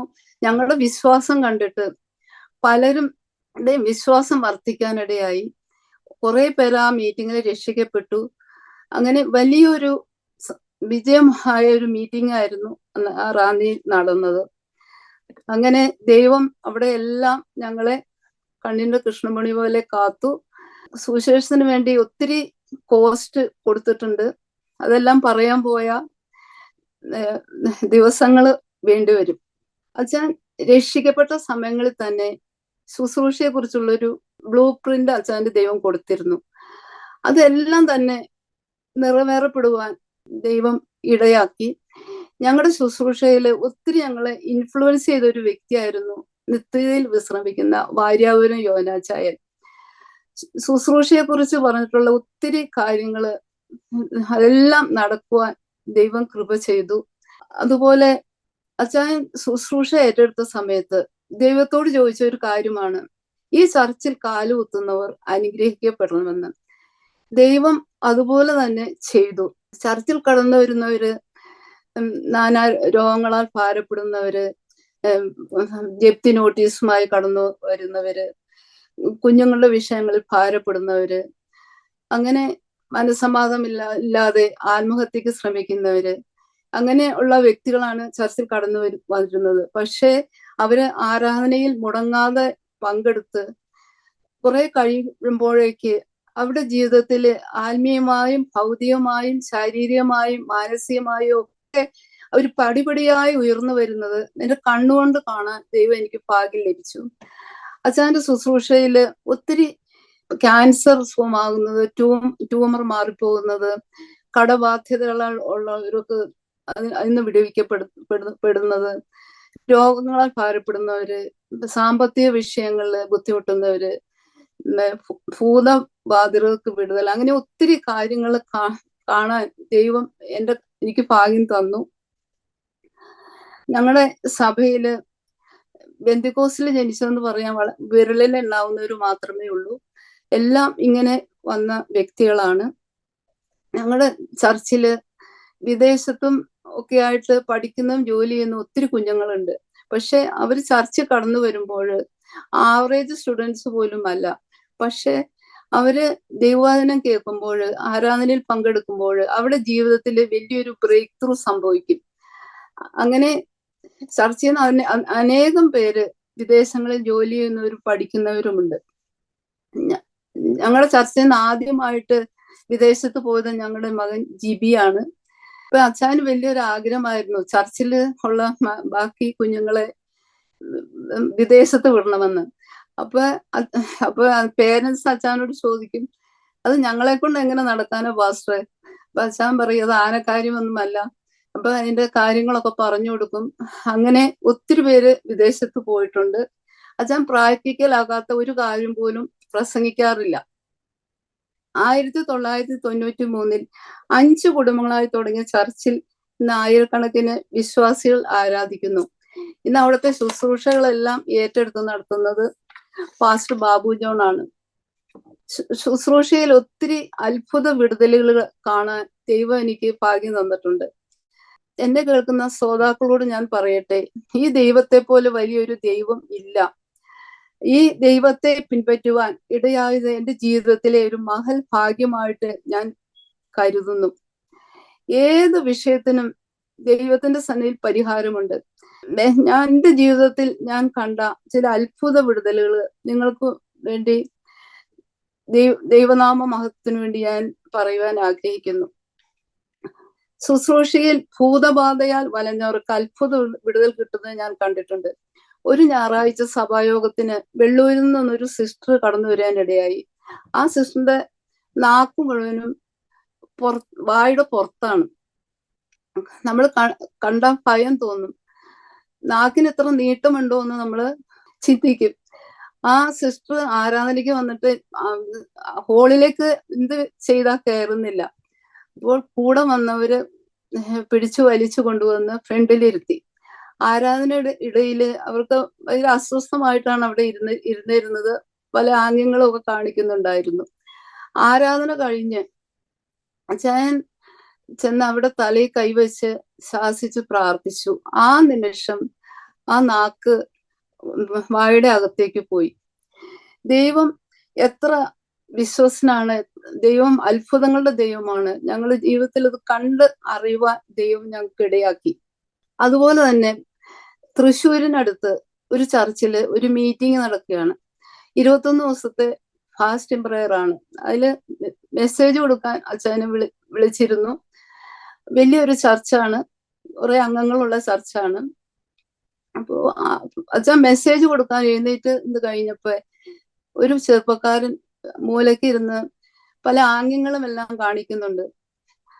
അങ്ങനെ മീറ്റിംഗ് കഴിഞ്ഞ് അവിടുത്തെ പാസ്റ്റർ ആ ചെറുപ്പക്കാരന്റെ അടുത്ത് അച്ഛനെ കൊണ്ടുപോയി. ഇപ്പൊ ഞങ്ങൾ നോക്കിയപ്പോ ആ ചെറുപ്പക്കാരനെ ഒരു ചങ്ങലയെ ഇട്ട് പൂട്ടിയിട്ടേക്കാണ്. കണ്ടപ്പോ ഭയങ്കര വിഷമം തോന്നി. അപ്പൊ അച്ഛൻ ബൈബിള് തുറന്ന് ഫിലിപ്പ്യ ലേഖനം 2-ാം അധ്യായം 10-ാം വാക്യം എടുത്ത് കാണിച്ച് അത് ആ ചെറുപ്പക്കാരനോട് വായിക്കാൻ പറഞ്ഞു. അവൻ എന്ത് ചെയ്താ ബൈബിള് മേടിക്കത്തില്ല. പിന്നീട് മേടിച്ചു. അതുപോലെ ആ വചനം വായിക്കാൻ പറഞ്ഞു. എന്ത് ചെയ്താ വായിക്കത്തില്ല. പിന്നെ വിക്കി വായിച്ചു. ഇതായിരുന്നു വചനം. അങ്ങനെ യേശുവിന്റെ നാമത്തിൽ സ്വർലോകരുടെയും ഭൂലോകരുടെയും അധോലോകരുടെയും മുഴങ്കാലൊക്കെയും മടങ്ങുകയും എല്ലാ നാവും യേശുക്രിസ്തു കർത്താവെന്ന് പിതാവായ ദൈവത്തിന്റെ മഹത്വത്തിനായി ഏറ്റുപറയുകയും ചെയ്യേണ്ടി വരും. അത് കഴിഞ്ഞ് അച്ഛൻ രക്ഷയുടെ വചനം ചൊല്ലിക്കൊടുത്ത് ആ ചെറുപ്പക്കാരന് വേണ്ടി പ്രാർത്ഥിച്ചു. ആ നിമിഷം ആ ചെറുപ്പക്കാരന് പരിപൂർണ വിടുതലായി. ഒരു മനോരോഗിയായിരുന്നു. അമ്മയുമായിട്ടാണ് കടന്നു വന്നത്. അവർ രണ്ടുപേരും അത് കഴിഞ്ഞ് ഭവനത്തിലേക്ക് കടന്നു പോകാൻ ഇടയായി. അപ്പോൾ വചനത്തെ പറഞ്ഞിരിക്കുന്ന പോലെ ദൈവം സകലത്തിനും മതിയായവനാണ്. അത് ഞാൻ എൻ്റെ ജീവിതത്തിൽ ഞാൻ അനുഭവിച്ചറിഞ്ഞ കാര്യമാണ്. വചനത്തിൽ പറഞ്ഞിരിക്കുന്നു, പാമ്പുകളെയും തേളുകളെയും ശത്രുവിന്റെ സകല ബലത്തെയും ചവിട്ടുവാൻ ദൈവം നമുക്ക് അധികാരം തന്നിട്ടുണ്ട്. കൊലോസി ലേഖനത്തിൽ പറഞ്ഞിരിക്കുന്നു, വാഴ്ചകളെയും അധികാരങ്ങളെയും ആയുധവർഗം വെപ്പിച്ച് ക്രൂശിൽ ജയോത്സവം കൊണ്ടാടിയ കർത്താവാണ് നമ്മോട് കൂടെ ഉള്ളത്. നമ്മുടെ പോരിന്റെ ആയുധങ്ങളോ ജഡീകങ്ങളല്ല.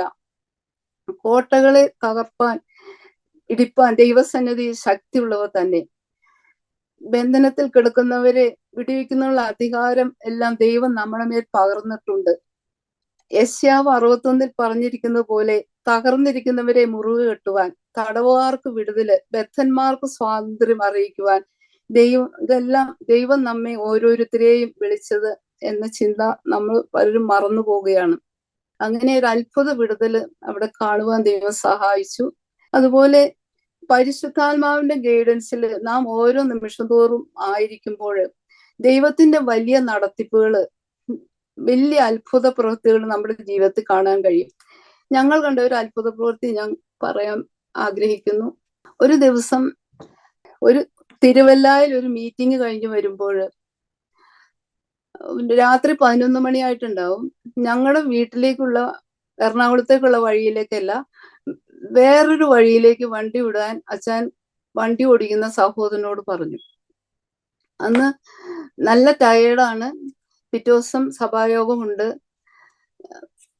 മീറ്റിംഗ് കഴിഞ്ഞ് വരുന്ന വഴിയാണ്.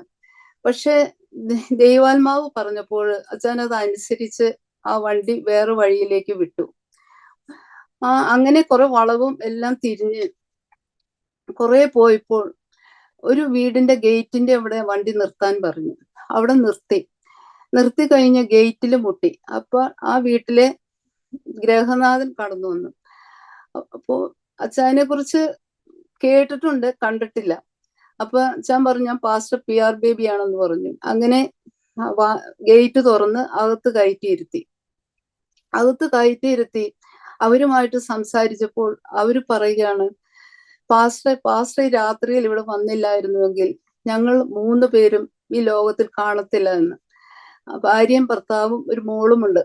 അപ്പോ രാത്രി 12 മണിക്ക് മുമ്പ് അവർ വിഷം കുടിച്ച് ആത്മഹത്യ ചെയ്താൻ തയ്യാറെടുത്തുകൊണ്ടിരിക്കുകയാണ്.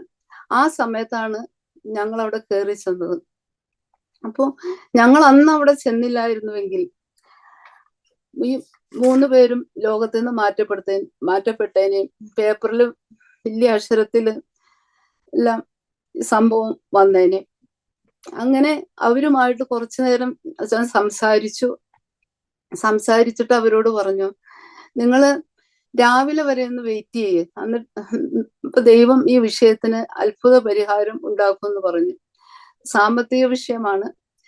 അങ്ങനെ രാവിലെ യാദൃശ്യമായിട്ട് ഇവരുടെ ഒരു പഴയ ഫ്രണ്ട് അവരുടെ വീട്ടിൽ കടന്നു വരുവാനിടയായി. അങ്ങനെ ആ ഫ്രണ്ട് മുഖേന ആ വലിയ പ്രശ്നത്തിന് പരിഹാരം ഉണ്ടായി. അങ്ങനെ അവര് രക്ഷിക്കപ്പെട്ടു, സ്നാനപ്പെട്ടു, ദൈവ വിശ്വാസത്തിലായി. അപ്പോ നമ്മുടെ ജീവിതത്തില് പലപ്പോഴും നമുക്ക് പറ്റുന്നത്, നമ്മൾ പരിശുദ്ധാത്മാവിന്റെ ആ മൃദുസ്വരത്തില് നമ്മള് ചെവി കൊടുക്കാറില്ല. കേട്ടാലും അത് കാര്യമായിട്ട് എടുക്കാറില്ല. നമ്മള് അപ്പോസ്തല പ്രവൃത്തികളിലെ 8-ാം അധ്യായത്തില് ഒരു പീലിപ്പോസിനെ കുറിച്ച് നാം വായിക്കുന്നുണ്ട്. പീലിപ്പോസ് ശമര്യ പട്ടണത്തിൽ വലിയ ശുശ്രൂഷകള്, അനവധി പക്ഷപാതക്കാര്, മുടന്തര്, അശുദ്ധാത്മാക്കള് എല്ലാം സൗഖ്യമായി വലിയ തിരക്കിട്ട ശുശ്രൂഷ ചെയ്യുവാണ്. അപ്പൊ ആ സമയത്താണ് പീലിപ്പോസിനോട് ഗസയ്ക്കുള്ള നിർജ്ജന പ്രദേശത്തേക്ക് പോകാൻ പറഞ്ഞത്. പക്ഷെ ആ ദൈവാത്മാവിന്റെ മൃദുസ്വരത്തിന് പീലിപ്പോസ് ചെവി കൊടുത്തപ്പോൾ കുന്തക്ക എന്ന ഐത്യോപ്യ രാജ്ഞിയുടെ ഷണ്ണനും അവളുടെ സകല ഭണ്ഡാരത്തിനും മേൽവിചാരകനുമായ ഷണ്ണന്റെ സ്നാനത്തിനും മാനസാന്തരത്തിനും അത് വഴിയൊരുക്കി. അതുപോലെ തന്നെ ഞങ്ങളുടെ നേരത്തെ പാസ്റ്റർ ആയിരിക്കുന്ന ഐസക് സാറിന്റെ പെൻഷന്റെ ഫയല് കാണാനില്ല. സാറ് ഇലക്ട്രിസിറ്റി ബോർഡിൽ ജോലി ചെയ്യുന്നുണ്ടായിരുന്നു.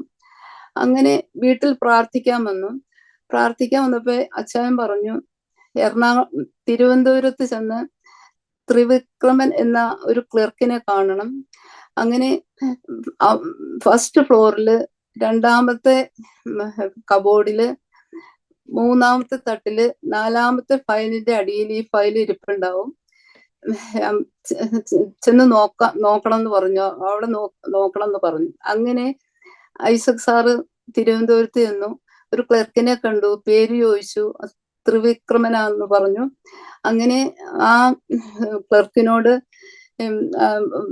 അപ്സ്റ്റെയറില് 2ാമത്തെ അളമാരയില് 3ാമത്തെ ഫ്ലറ്റില് 4ാമത്തെ ഫയലിന്റെ അടിയിൽ നോക്കാൻ പറഞ്ഞു. നോക്കിയപ്പോ ഐസക് സാറിന്റെ പെൻഷന്റെ ഫയലിരിക്കുന്നു. ഇപ്പൊ ഞാൻ ആലോചിക്കുകയാണ്, പരിശുദ്ധാത്മാവിന് ഒരിക്കലും തെറ്റ് പറ്റത്തില്ല. അങ്ങനെ ജീവിതത്തില് ഒത്തിരി അത്ഭുതങ്ങളും അതിശയങ്ങളും ഒക്കെ കണ്ട വ്യക്തിയാണ് ഞാന്. ഒരു ദിവസം കോവളം ബീച്ചില് മൈറ്റി തണ്ടർ എന്ന പ്രോഗ്രാം നടക്കുകയാണ്. അപ്പൊ ദൈവം നമുക്ക് പ്രകൃതിമേൽ അധികാരം തന്നിട്ടുണ്ട്. അത് ലിറ്ററലി ആയിട്ട് കാണുവാൻ എനിക്കിടയായി. അന്ന് രാവിലെ തൊട്ട് അവിടെ മഴയാണ്, 2 ദിവസമായിട്ട് മഴയാണ്. അപ്പൊ അന്ന് വൈകിട്ട് 5 മണിക്കാണ് ഈ മീറ്റിംഗ്. അപ്പൊ ബീച്ചാണ്, പന്തലിടാൻ പറ്റില്ല. അപ്പൊ അച്ഛൻ പറഞ്ഞു ഈ മീറ്റിംഗ് തുടങ്ങി അത് കഴിഞ്ഞ് ആൾക്കാർ വീട്ടിൽ എത്തുന്നവരെ ഒരു തുള്ളി മഴ പോലും പെയ്യില്ല എന്ന് പറഞ്ഞ് പ്രകൃതിയെ ശാസിച്ച് പ്രാർത്ഥിച്ചു. അത്ഭുതം എന്ന് പറയട്ടെ, ആ മീറ്റിംഗ് തുടങ്ങി കഴിയുന്നവരെ, ജനങ്ങൾ പോയി വീട്ടിലെത്തുന്നവരെ മഴ പെയ്തില്ല. 1,00,000 പേരോളം അന്ന് സുവിശേഷം കേട്ടു. വലിയൊരു അനുഗ്രഹപ്പെട്ട ഒരു മീറ്റിംഗ് ആയിരുന്നു അത്. ഏലിയാവ് നമുക്ക് സമസ്വഭാവമുള്ള മനുഷ്യനായിരുന്നു എന്ന് യാക്കോബിന്റെ ലേഖനത്തിൽ പറയുന്നുണ്ട്.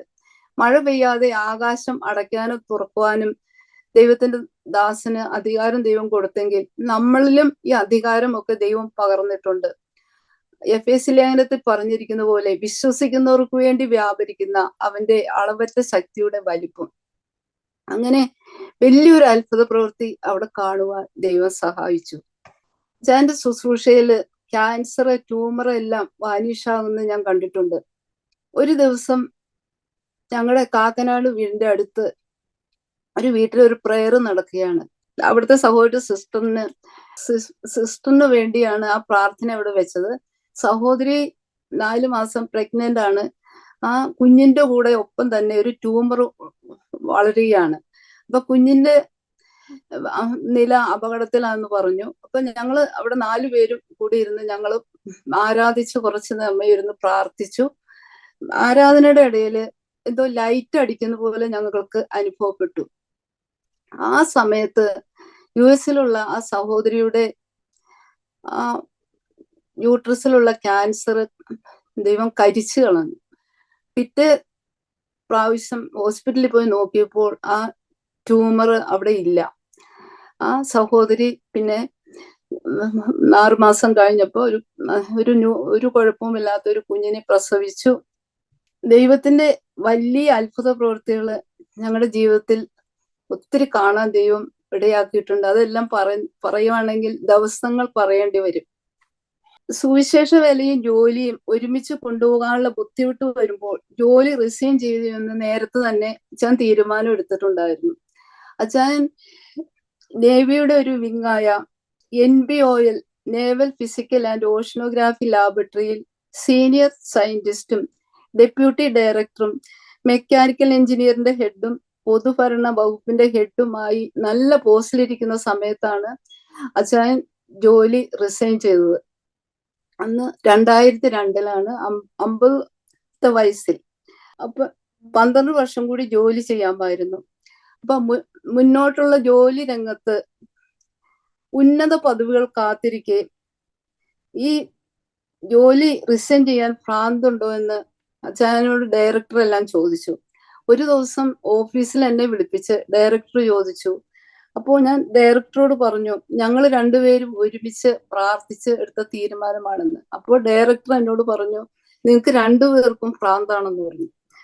ഞാനൊന്നും മറുപടി പറഞ്ഞില്ല. എന്നെ കേൾക്കുന്ന സുവിശേഷവരിയിലായിരിക്കുന്ന ദേവദാസന്മാരോട് ഞാൻ പറയട്ടെ, 2 പേർക്കും ഒരേ ദർശനം കിട്ടിയില്ലെങ്കിൽ വീട്ടിലെ സന്തോഷം, സമാധാനം, സ്വസ്ഥതയെല്ലാം പോകും. പ്രത്യേകിച്ച് പൈസയുടെ ഷോർട്ടേജ് വരുമ്പോൾ. ഞങ്ങൾക്ക് 2 പേർക്കും അങ്ങനെ ഒരുമിച്ച് നിൽക്കുവാൻ, എല്ലാ സുവിശേഷ വേലയിൽ ഒരേ ദർശനം എല്ലാം ദൈവം തന്നു. അത് ഞങ്ങളുടെ മിനിസ്ട്രിയുടെ വലിയൊരു വിജയമാണ്. അന്ന് മൂത്ത മകൻ ജിബി എഞ്ചിനീയറിംഗ് കഴിഞ്ഞ് ഹയർ സ്റ്റഡീസിന് വേണ്ടിയിട്ട് പ്രിപ്പയർ ചെയ്യുന്ന സമയമാണ്. അപ്പോൾ അവൻ അമേരിക്കയിലെ കാലിഫോർണിയ യൂണിവേഴ്സിറ്റിയിൽ MS-ന് പഠിക്കാൻ വേണ്ടി ശ്രമിക്കുമ്പോൾ ഫുൾ സ്കോളർഷിപ്പ് കിട്ടുമെന്ന് പറഞ്ഞാണ് അവൻ അങ്ങോട്ട് പോയത്. പക്ഷെ September 11 എന്ന സംഭവം കാരണം ഫോറിൻ സ്റ്റുഡൻസിനൊന്നും സ്കോളർഷിപ്പ് കൊടുക്കില്ല എന്ന് പറഞ്ഞു. അപ്പോൾ ഈ കോഴ്സ് കഴിയണമെങ്കിൽ ഇന്ത്യൻ മണി അനുസരിച്ച് 65 ലക്ഷം രൂപയോളം വേണ്ടിവരും. അപ്പൊ ഫസ്റ്റ് സെമസ്റ്ററിന്റെ ഫീസ് ഞങ്ങൾ അയച്ചു കൊടുത്തു. അത് കഴിഞ്ഞപ്പോൾ ഞങ്ങളുടെ ഫണ്ട് കാലിയായി. പിന്നെ എന്ത് ചെയ്യും? തിരിച്ചു പോരേണ്ടി വരുമല്ലോ. അങ്ങനെ ഭയങ്കര ഒരു ഭാരത്തിൽ കൂടി ഞങ്ങൾ കടന്നുപോയി. ഞങ്ങൾ ദൈവസന്നിധിയിൽ ഇരുന്ന് പ്രാർത്ഥിച്ചു, ഉപവസിച്ചു. ആ സമയത്ത് ദൈവം എന്തോ ഒന്ന് ചെയ്യുന്നതായിട്ട് എനിക്ക് ഒരു ദർശനം ദൈവം തന്നു. പക്ഷെ എന്താന്ന് എനിക്ക് മനസ്സിലായില്ല. അങ്ങനെ ഫസ്റ്റ് സെമസ്റ്ററിന്റെ മാർക്ക് വന്നപ്പോൾ അവന് 35 വർഷത്തെ റെക്കോർഡ് മാർക്ക് കിട്ടി. അപ്പോൾ അവന്റെ പ്രൊഫസർ എന്നോട് പറഞ്ഞു, നീ എത്ര കോഴ്സ് വേണമെങ്കിലും എടുത്തോ, ഞാൻ ഫുൾ സ്കോളർഷിപ്പ് തന്നേക്കാന്ന്. അപ്പോ ഗവൺമെന്റ് തരുമ്പോൾ $1500 ഉള്ളൂ. അപ്പൊ അവര് കൊടുക്കുമ്പോൾ $4500. അങ്ങനെ അവൻ അവിടെ 5 പോസ്റ്റ് ഗ്രാജുവേഷൻ എടുത്തു, PhDയും എടുത്തു. ഞങ്ങൾക്ക് ഒരു പൈസ പോലും, $1 പോലും ചെലവായിട്ടില്ല. $1 മില്യൺ അവർക്ക് ചെലവായി.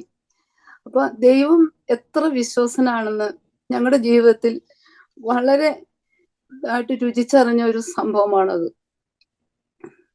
അതുപോലെ ഇളയ മകൻ ജിജു എഞ്ചിനീയറിംഗ് കഴിഞ്ഞ് മെൽബണിൽ ചെന്ന് ഡീക്കൺ യൂണിവേഴ്സിറ്റിയിൽ നിന്ന് 2 MS-ഉം ഇവിടെ അമേരിക്ക വന്ന് MBA-യും എടുത്തു. ഇതെല്ലാം അച്ഛൻ ജോലി റിസൈൻ ചെയ്തപ്പോൾ ഞങ്ങളുടെ കുഞ്ഞുങ്ങളുടെ വിദ്യാഭ്യാസം എങ്ങനെ നടത്തും എന്ന് ചിന്തിച്ച സമയത്ത് ദൈവം ഒരുക്കിയ വഴികളാണ് ഇതെല്ലാം. ദൈവം ആർക്കും കടക്കാരനല്ല. ദൈവം എത്ര വിശ്വസനാണെന്ന് ഞങ്ങളുടെ ജീവിതത്തിൽ അനുഭവിച്ചറിയാൻ ഈ ഇൻസിഡന്റിൽ കൂടി എല്ലാം ദൈവം കൃപ തന്നു.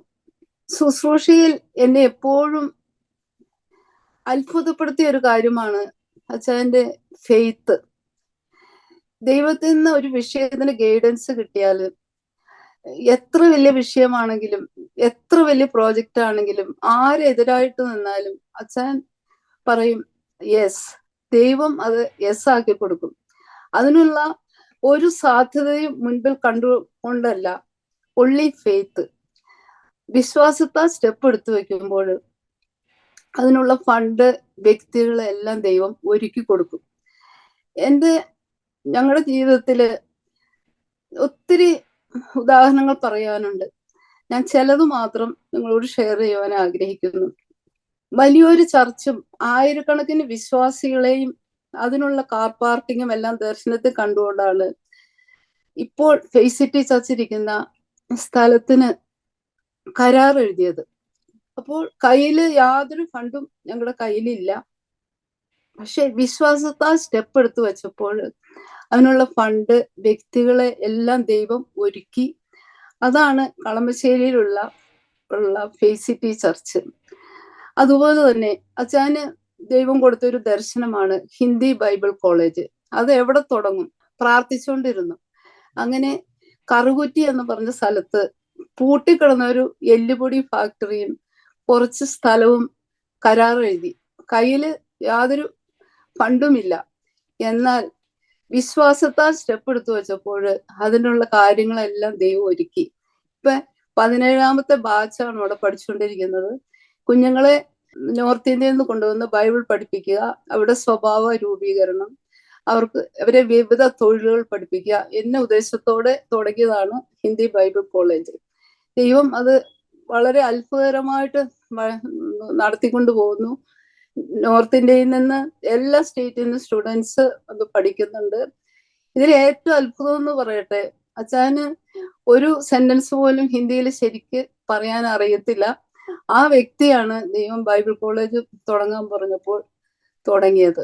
അങ്ങനെ അതുപോലെ വിശ്വാസത്താൽ മാത്രം ചെയ്ത ഒരു കാര്യമാണ് ഓൾ ഇന്ത്യ ടൂർ.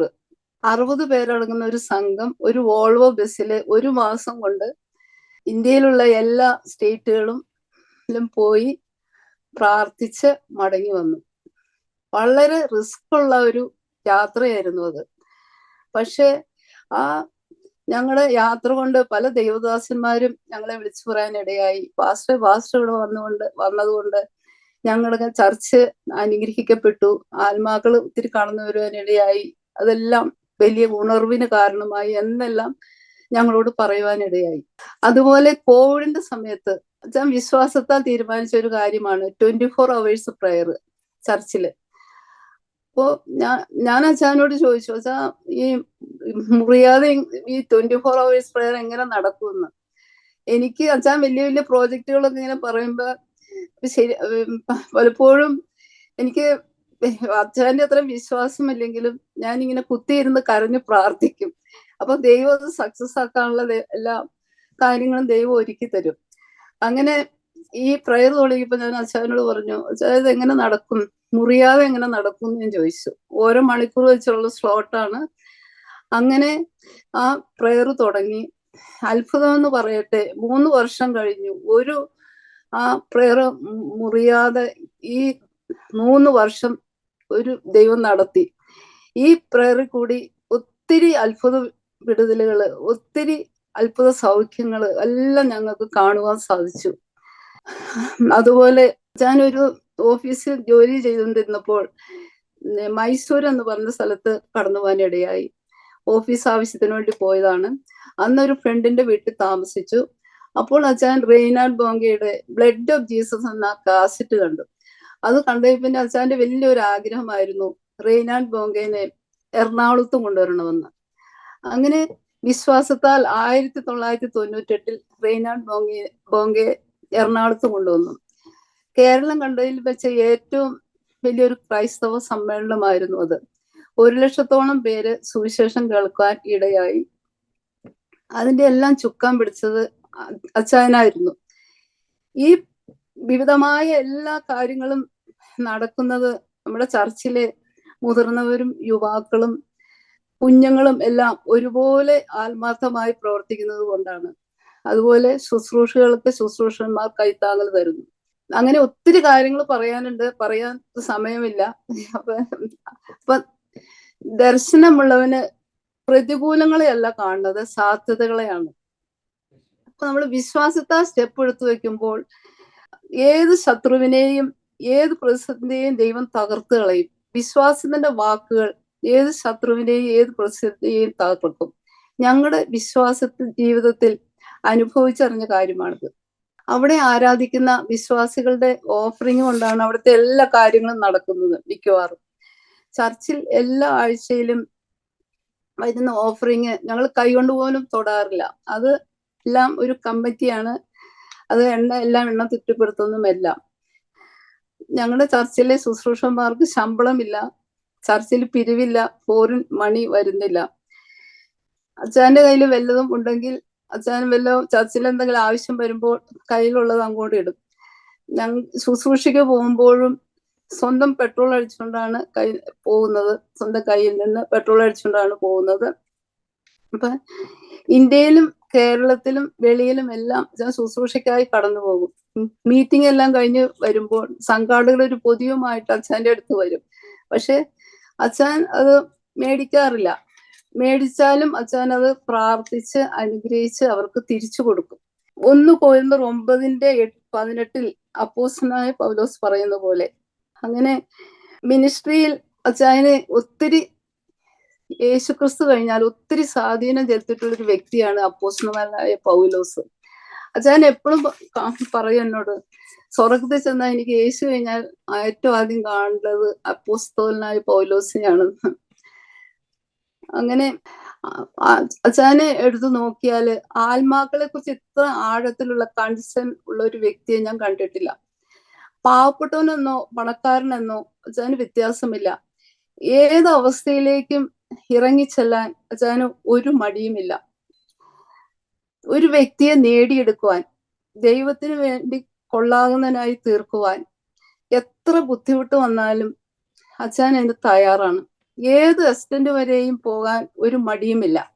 1 കൊരിന്ത്യർ 9:19 മുതൽ 23 വരെയുള്ള വാക്യങ്ങളിൽ പൗലോസ് ഇങ്ങനെ പറയുന്നു: യഹൂദനെ നേടേണ്ടതിന് ഞാൻ യഹൂദർക്ക് യഹൂദനെ പോലെയായി, ന്യായപ്രമാണത്തിന് കീഴുള്ളവരെ നേടേണ്ടതിന് ന്യായപ്രമാണത്തിന് കീഴുള്ളവരെ പോലെയായി, ബലഹീനരെ നേടേണ്ടതിന് ഞാൻ ബലഹീനർക്ക് ബലഹീനനായി, ഏത് വിധേനയും ചിലരെ രക്ഷിക്കേണ്ടതിന് എല്ലാവർക്കും എല്ലാമായി തീർന്നു. ഇത് ഞങ്ങളുടെ ജീവിതത്തിലെ 100% അർത്ഥവത്തായ ഒരു പ്രസ്താവനയാണ്. എല്ലാവർക്കും എല്ലാമായി തീരുന്ന സ്വഭാവം, മറ്റുള്ളവരുടെ ബലഹീനതകളെ ചുമക്കുന്ന സ്വഭാവം. സൺഡേയിൽ ഒരു വ്യക്തിയെ ആരാധനയ്ക്ക് കണ്ടില്ലെങ്കിൽ അച്ഛന് വലിയ ഭാരമാണ്.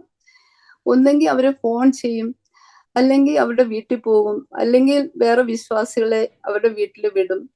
കാര്യം എന്താണെന്ന് ചോദിക്കും, അതിന് പരിഹാരം പറഞ്ഞു കൊടുക്കും, ഇനി അത് ആവർത്തിക്കരുതെന്ന് പറയും. ചർച്ചിൽ ഓരോരുത്തർ ഇരിക്കുന്ന സ്ഥലം വരെ അച്ഛന് ബൈഹാർട്ടാണ്. ചർച്ചിൽ 100 കണക്കിന് കുഞ്ഞുങ്ങളുണ്ട്, അവരുടെ പേർ പോലും അച്ഛന് ബൈഹാർട്ടാണ്. ചർച്ചിലെ കുടുംബങ്ങളുടെ ഏത് വിഷയത്തിലും ഞങ്ങൾ ഇൻവോൾവ് ആയിരുന്നു.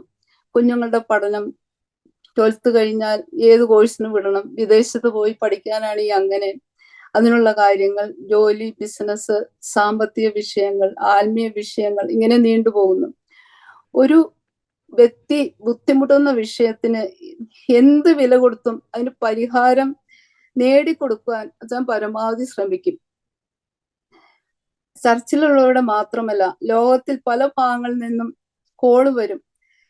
എല്ലാവരോടും അച്ഛൻ അങ്ങനെയായിരുന്നു. അവരുടെ വിഷയങ്ങളിലേക്ക് ഇറങ്ങിച്ചെന്ന് സ്വന്തം വിഷയം പോലെ ഏറ്റെടുത്ത് പരിഹാരം കൊടുക്കാൻ അച്ഛൻ ശ്രമിക്കും. ആത്മീയമായിട്ട് കൈകാര്യം ചെയ്യേണ്ട വിഷയമാണെങ്കിൽ അങ്ങനെ, ഭൗതികമായിട്ട് കൈകാര്യം ചെയ്യേണ്ട വിഷയമാണെങ്കിൽ അങ്ങനെ. ഡോക്ടർ രോഗിക്ക് പ്രിസ്ക്രിപ്ഷൻ കൊടുക്കും പോലെ എഴുതി കൊടുക്കും വായിക്കേണ്ട ഭാഗങ്ങള്. അച്ഛന് 4 കാര്യം അവരോട് പറയാനുള്ളൂ. 1 പ്രാർത്ഥന, 2 ഉപവാസം, 4 ആരാധന, 3 ബൈബിൾ വായന. ഈ പ്രിസ്ക്രിപ്ഷൻ പറഞ്ഞിരിക്കുന്ന പോലെ അതുപോലെ തന്നെ ചെയ്താൽ 99% കാര്യങ്ങൾക്കും വിടുതലാണ്. വിശ്വാസികൾ പലരും എന്നോട് പറയാറുണ്ട്, മല പോലുള്ള വിഷയങ്ങളുമായിട്ട് ഞങ്ങൾ പാസ്റ്ററിന്റെ അടുത്ത് ചെല്ലും, എന്നാൽ പാസ്റ്ററുമായിട്ട് സംസാരിച്ച് പ്രാർത്ഥിച്ചു കഴിയുമ്പോൾ അതെല്ലാം ഒന്നുമില്ലാത്തതുപോലെ ഞങ്ങൾക്ക് തോന്നുമെന്ന്.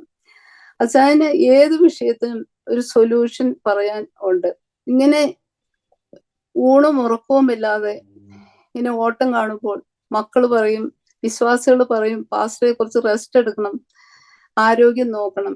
അപ്പോ അച്ഛൻ അവരോട് പറയുന്ന മറുപടി ഇതാണ്, ഞാൻ ചെയ്യുന്നത് ഉടമ്പടിക്കാണ്, തച്ചിനല്ല. എന്നെ ഏൽപ്പിച്ച ജോലി വേഗം തീർക്കണം എന്നൊക്കെ അവരോട് പറയും. ഒരു മനുഷ്യന് ചെയ്യാവുന്നതിലും ഉപരി അനേകം ശുശ്രൂഷകൾ ഈ ചുരുങ്ങിയ ആയുസ്സുകൊണ്ട് ചെയ്തെടുക്കുവാൻ ദൈവം അച്ഛന് കൃപ കൊടുത്തു. എന്റെ പ്രിയപ്പെട്ടവൻ 2022 നവംബർ 3-ാം തീയതി കർത്തൃസന്നിധിയിൽ ചേർക്കപ്പെട്ടു. ആ ദിവസങ്ങൾ എനിക്ക് ഓർക്കാൻ പോലും എനിക്ക് ഇഷ്ടമില്ല. ഹോസ്പിറ്റലൈസ് ആകുന്നതിന് മുമ്പ് അച്ഛന് സംസാരിക്കാനും നടക്കാനും കുറച്ച് ബുദ്ധിമുട്ടേ ഉണ്ടായിരുന്നുള്ളൂ, വേറെ ഒരു ബുദ്ധിമുട്ടും ഉണ്ടായിരുന്നില്ല. ഹോസ്പിറ്റലിൽ ആകുന്നതിന്റെ തലേദിവസം ഞങ്ങള് വീട്ടിലെ എല്ലാവരെയും വിളിച്ചിരുത്തി അച്ഛൻ പല കാര്യങ്ങളും സംസാരിച്ചു. അച്ഛന് കർത്താവിന്റെ അടുത്തേക്ക് പോവുക എന്നുള്ളത് അച്ഛന് അറിയാമായിരുന്നു, പക്ഷെ ഞങ്ങളോടൊന്നും പറഞ്ഞില്ല. ഹോസ്പിറ്റൽ ആയിരുന്നപ്പോൾ ഞാൻ കുറച്ചു നാളുകൂടി ആയുസ് നീട്ടി തന്നെ എന്ന് ദൈവത്തോട് മല്ല് പിടിച്ച് പ്രാർത്ഥിച്ചു. പക്ഷെ ദൈവം തന്നില്ല. ദൈവത്തിന് ഒരിക്കലും തെറ്റുപറ്റുകയില്ല. ഞാൻ ഒറ്റയ്ക്കായി പോയല്ലോ, ഞാൻ ഏകയായി പോയല്ലോ, ഞാൻ എങ്ങനെ പിടിച്ചു നിൽക്കും എന്നൊക്കെ ഞാൻ ചിന്തിച്ച ദിവസങ്ങളുണ്ട്. ആ സമയത്ത് ദൈവത്തിന്റെ പരിശുദ്ധാത്മാവ് എന്റെ ചിന്തകളൊക്കെ തിരിച്ചു വിട്ടിട്ട് എന്നോട് സംസാരിക്കും. അച്ഛൻ ഇമ്പങ്ങളുടെ പറുദീസയിലാണല്ലോ, വലിയ സന്തോഷത്തിലാണല്ലോ, എന്തുകൊണ്ട് ഭാരപ്പെടണം എന്നെല്ലാം ദൈവം എന്നോട് സംസാരിച്ച് എന്നെ ബലപ്പെടുത്തും. ആ ദൈവം പരിശുദ്ധാത്മാവ് തരുന്ന സന്തോഷം, സമാധാനം എല്ലാം ഈ ദിവസങ്ങളിൽ അനുഭവിപ്പാൻ കർത്താവ് എനിക്ക് അധികമായിട്ട് കൃപ തരുന്നു. പലപ്പോഴും എന്നെ ടച്ച് ചെയ്ത ഒരു പാട്ടാണ് പാരിൽ പാർക്കും അൽപായുസ് എന്നുള്ളത്. ആ പാട്ടുപാടി ഞാൻ ഒത്തിരി, പ്രത്യേകിച്ച് അതിലെ വരികൾ, ആ പാട്ടുപാടി ഞാൻ ഒത്തിരി സന്തോഷിക്കാറുണ്ട്, ബലപ്പെടാറുണ്ട്. എന്റെ പാട്ട് എന്റെ ജീവിതത്തിൽ ഒരു വീക്ക്നെസ് ആണ്. ഒത്തിരി പാട്ടുപാടി ഞാൻ ഇങ്ങനെ ആശ്വസിക്കാറുണ്ട് പലപ്പോഴും. ഇപ്പോൾ അച്ഛൻ ഞങ്ങളെ വിട്ടുപിരിഞ്ഞിട്ട് 1.5 വർഷമായി. ഞങ്ങളുടെ രണ്ടുപേരുടെയും ലൈഫ് വെച്ച് നോക്കിയാല് ദൈവം ഞങ്ങളുടെ കൂടെ ഇല്ലായിരുന്നുവെങ്കിൽ, യഹോവ എന്റെ പക്ഷത്തില്ലായിരുന്നുവെങ്കിൽ ഞാൻ വല്ല മാനസ രോഗി വല്ലമായി ഒരു മൂലയ്ക്ക് കഴിഞ്ഞേനെ. പക്ഷെ ഞാൻ പലർക്കും ഒരു അത്ഭുതമാണ്. 45 വർഷക്കാലം വളരെ സന്തോഷമുള്ള ഒരു കുടുംബജീവിതം ദൈവം ഞങ്ങൾക്ക് ദാനം ചെയ്തു. 45 വർഷക്കാലം തോളോട് തോൾ ചേർന്ന് നിന്ന് കർത്താവിന്റെ വേല ചെയ്യുവാൻ ദൈവം കൃപ തന്നു. ആർക്കും അസൂയ തോന്നത്തക്ക ഒരു ലൈഫായിരുന്നു ഞങ്ങളുടേത്. അത് മക്കൾക്കും അറിയാം, PCT ചർച്ചുള്ള വിശ്വാസികൾക്കും അറിയാം. അവരെപ്പോഴും പറയും, പാസ്റ്ററുടെ കൂടെ ഒരു നിഴൽ പോലെ ഇപ്പോഴും ആന്റിയെ കാണുമെന്ന്. എനിക്കും മക്കൾക്കും കൊച്ചുമക്കൾക്കും എല്ലാം നികത്താതൊരു നഷ്ടമാണ്.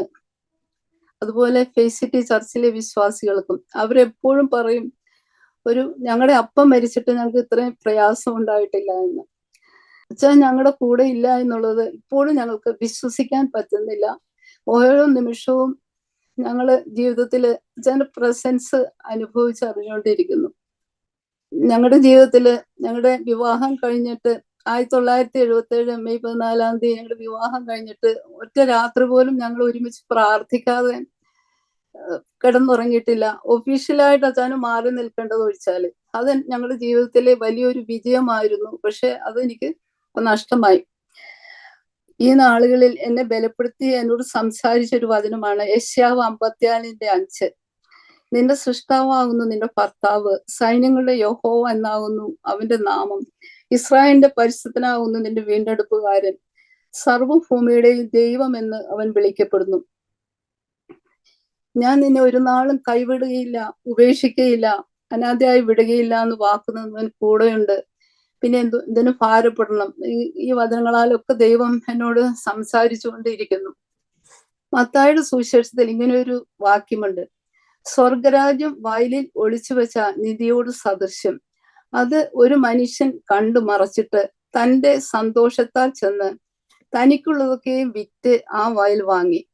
ഈ വാക്യം ഞങ്ങളുടെ ജീവിതത്തിലെ ആകത്തുകയാണ്. സുവിശേഷത്തിന് വേണ്ടി എന്ത് ത്യാഗം സഹിക്കാനും എന്ത് റിസ്ക് എടുക്കാനും ഒരു മടിയുമില്ല.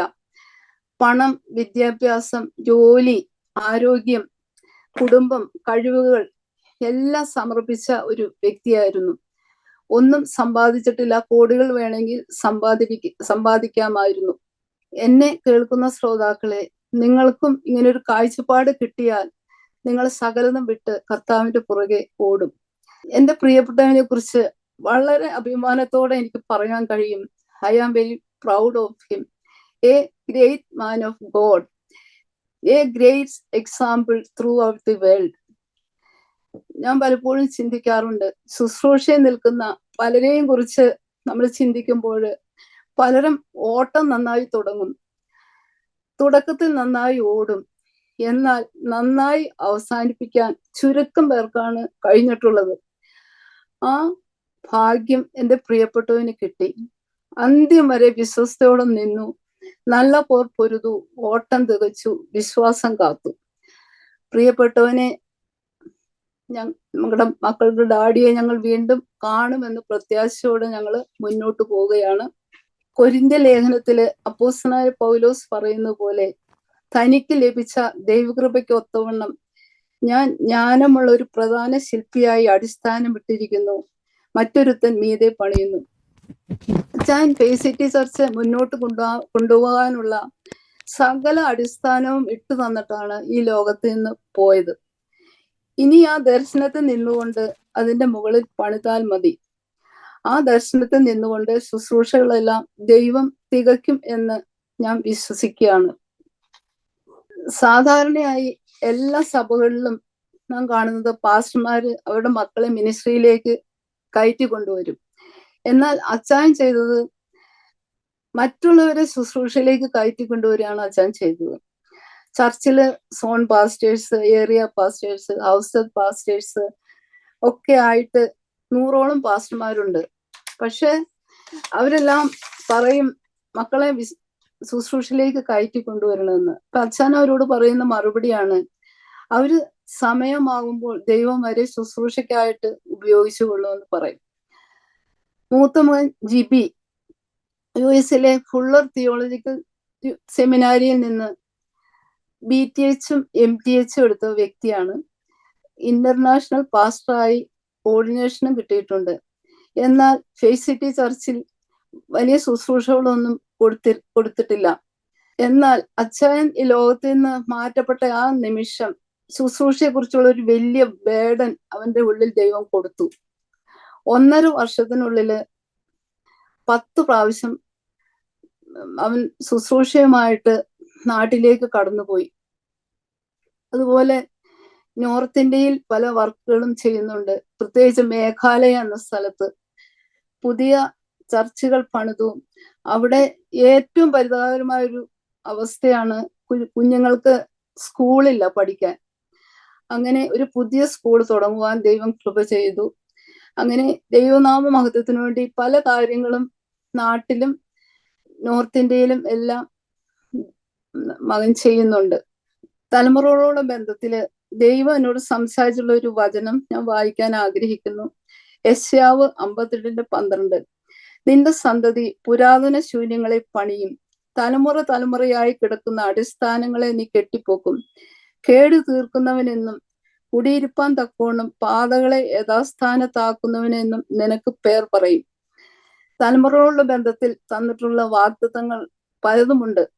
ദൈവം തക്ക സമയത്ത് നിറവേറ്റും എന്ന് എനിക്ക് നല്ല ഉറപ്പുണ്ട്. വാഗ്ദത്തങ്ങൾ പലതും നിറവേറാനുണ്ട്. ദൈവം തരുന്ന ആയുസ് ദൈവനാമത്തിനു വേണ്ടി അദ്ദേഹം പ്രയോജനപ്പെടുവാൻ അടിയന് ദൈവസന്നിധിയിൽ സമർപ്പിക്കുന്നു. ഇത്ര ശ്രേഷ്ഠകരമായ ശുശ്രൂഷ ചെയ്യുന്ന ബഹുമാനപ്പെട്ട ഫിന്നി യോഹന്നാൻ പാസ്റ്റർക്കും സാൻഡി സിസ്റ്റർക്കും എൻ്റെ നന്ദിയും സ്നേഹവും ഞാൻ അറിയിക്കുകയാണ്. ഈ മിനിസ്ട്രിയില് മുഖാന്തരം അനേക തകർന്ന ജീവിതങ്ങൾക്ക് ആശ്വാസവും വിടുതലും പ്രാപിക്കട്ടെ എന്ന് ഞാൻ പ്രാർത്ഥിക്കുന്നു. ഇത്രയും പറഞ്ഞുകൊണ്ട് ഞാൻ എൻ്റെ വാക്കുകളിൽ നിന്ന് വിരമിക്കുന്നു. ദൈവം എല്ലാവരെയും അനുഗ്രഹിക്കുമാറാകട്ടെ. Thank you anti. ദൈവം നടത്തിയ വിധങ്ങളെക്കുറിച്ച് ആൻറ്റി ഷെയർ ചെയ്യുവാനിടയായി തീർന്നു. അനവധി അത്ഭുതങ്ങൾ കാണുവാനിടയായി തീർന്നു ശുശ്രൂഷയിലുടനീളം. പ്രത്യേകമായി എനിക്ക് തോന്നുന്നു ഫിറ്റ് ചർച്ചിൻ്റെ വളർച്ചയുടെ ഒരു കാരണവും അത് തന്നെയാണ്. ഒത്തിരി ദൈവപ്രവർത്തികൾ കണ്ടല്ലേ, ഒത്തിരി ദൈവപ്രവർത്തികൾ കാണുവാനിടയായി തീർന്നു. വിശ്വാസത്തോടുകൂടെ ചൂടുകൊടുക്കുവാൻ പി ആർ ബേച്ചാൻ പറഞ്ഞ ആ ഒരു ഫയലിനെക്കുറിച്ചുള്ള പ്രവചനമൊക്കെ വളരെ കൃത്യതയുള്ള പ്രവചനം. ദൈവത്തിൻ്റെ സ്തോത്രം. ഈ കാലഘട്ടത്തിൽ ആൻറ്റി ഒരു കാര്യം പറഞ്ഞപ്പോൾ എൻ്റെ മനസ്സിൽ വന്നൊരു ചിന്ത ഞാൻ പറയാം. വാര്യാപുരം യോനാച്ചാനെക്കുറിച്ച് പറഞ്ഞു. ഈ ഒത്തിരി ദൈവമക്കൾ നമുക്ക് സാക്ഷ്യം പറയാൻ വന്നപ്പോൾ വാര്യാപുരം യോനാച്ചാനുമായിട്ടുള്ള അവരുടെ ഒരു ബന്ധത്തെക്കുറിച്ചോ അല്ലെങ്കിൽ യോനാച്ചായൻ പറഞ്ഞ പ്രവചനത്തെക്കുറിച്ചോ ഒക്കെ പറയാറുണ്ട്. ഞങ്ങളുടെ തലമുറയിലുള്ളവർക്ക് ഞങ്ങൾ മിസ് ചെയ്യുന്നത് അതാണ്. അതായത് എനിക്ക് എൻ്റെ ചെറിയ പ്രായത്തിൽ വാര്യാപുരം യോനാച്ചാൻ എന്നൊരാളുണ്ടെന്ന് എനിക്കറിയാം. പക്ഷെ അന്ന് അത്ര വലിയ ഉൾക്കാഴ്ചയൊന്നും ഇല്ലായിരുന്നു. അവിടെ പോയി അദ്ദേഹമായിട്ടൊന്ന് കാണണം, പരിചയപ്പെടണം, പ്രാർത്ഥിക്കണം, ഇതൊന്നും ഉൾക്കാഴ്ചയൊന്നും ഇല്ലായിരുന്നു. അപ്പോൾ ഞാൻ അദ്ദേഹത്തിൻ്റെ മരണവാർത്ത കേൾക്കുമ്പോൾ എനിക്ക് തോന്നുന്നു, ഞാൻ ഡിഗ്രിക്കൊക്കെ പഠിക്കുന്ന സമയത്താണെന്ന് തോന്നുന്നു, മരണവാർത്ത കേൾക്കുമ്പോൾ എനിക്കൊരു വലിയ കുറ്റബോധം പോലെ തോന്നി, ഒരു വലിയ നഷ്ടബോധം പോലെ തോന്നി. ഇപ്പം ഞങ്ങൾ മിസ് ചെയ്യുന്നത് ആ കാറ്റഗറിയിൽപ്പെട്ട ഒരു പ്രവാചകനെയാണ്. ഇന്ന് നമ്മുടെ ചുറ്റും നോക്കിയാൽ പ്രവാചകർ ഒത്തിരിയുണ്ട്.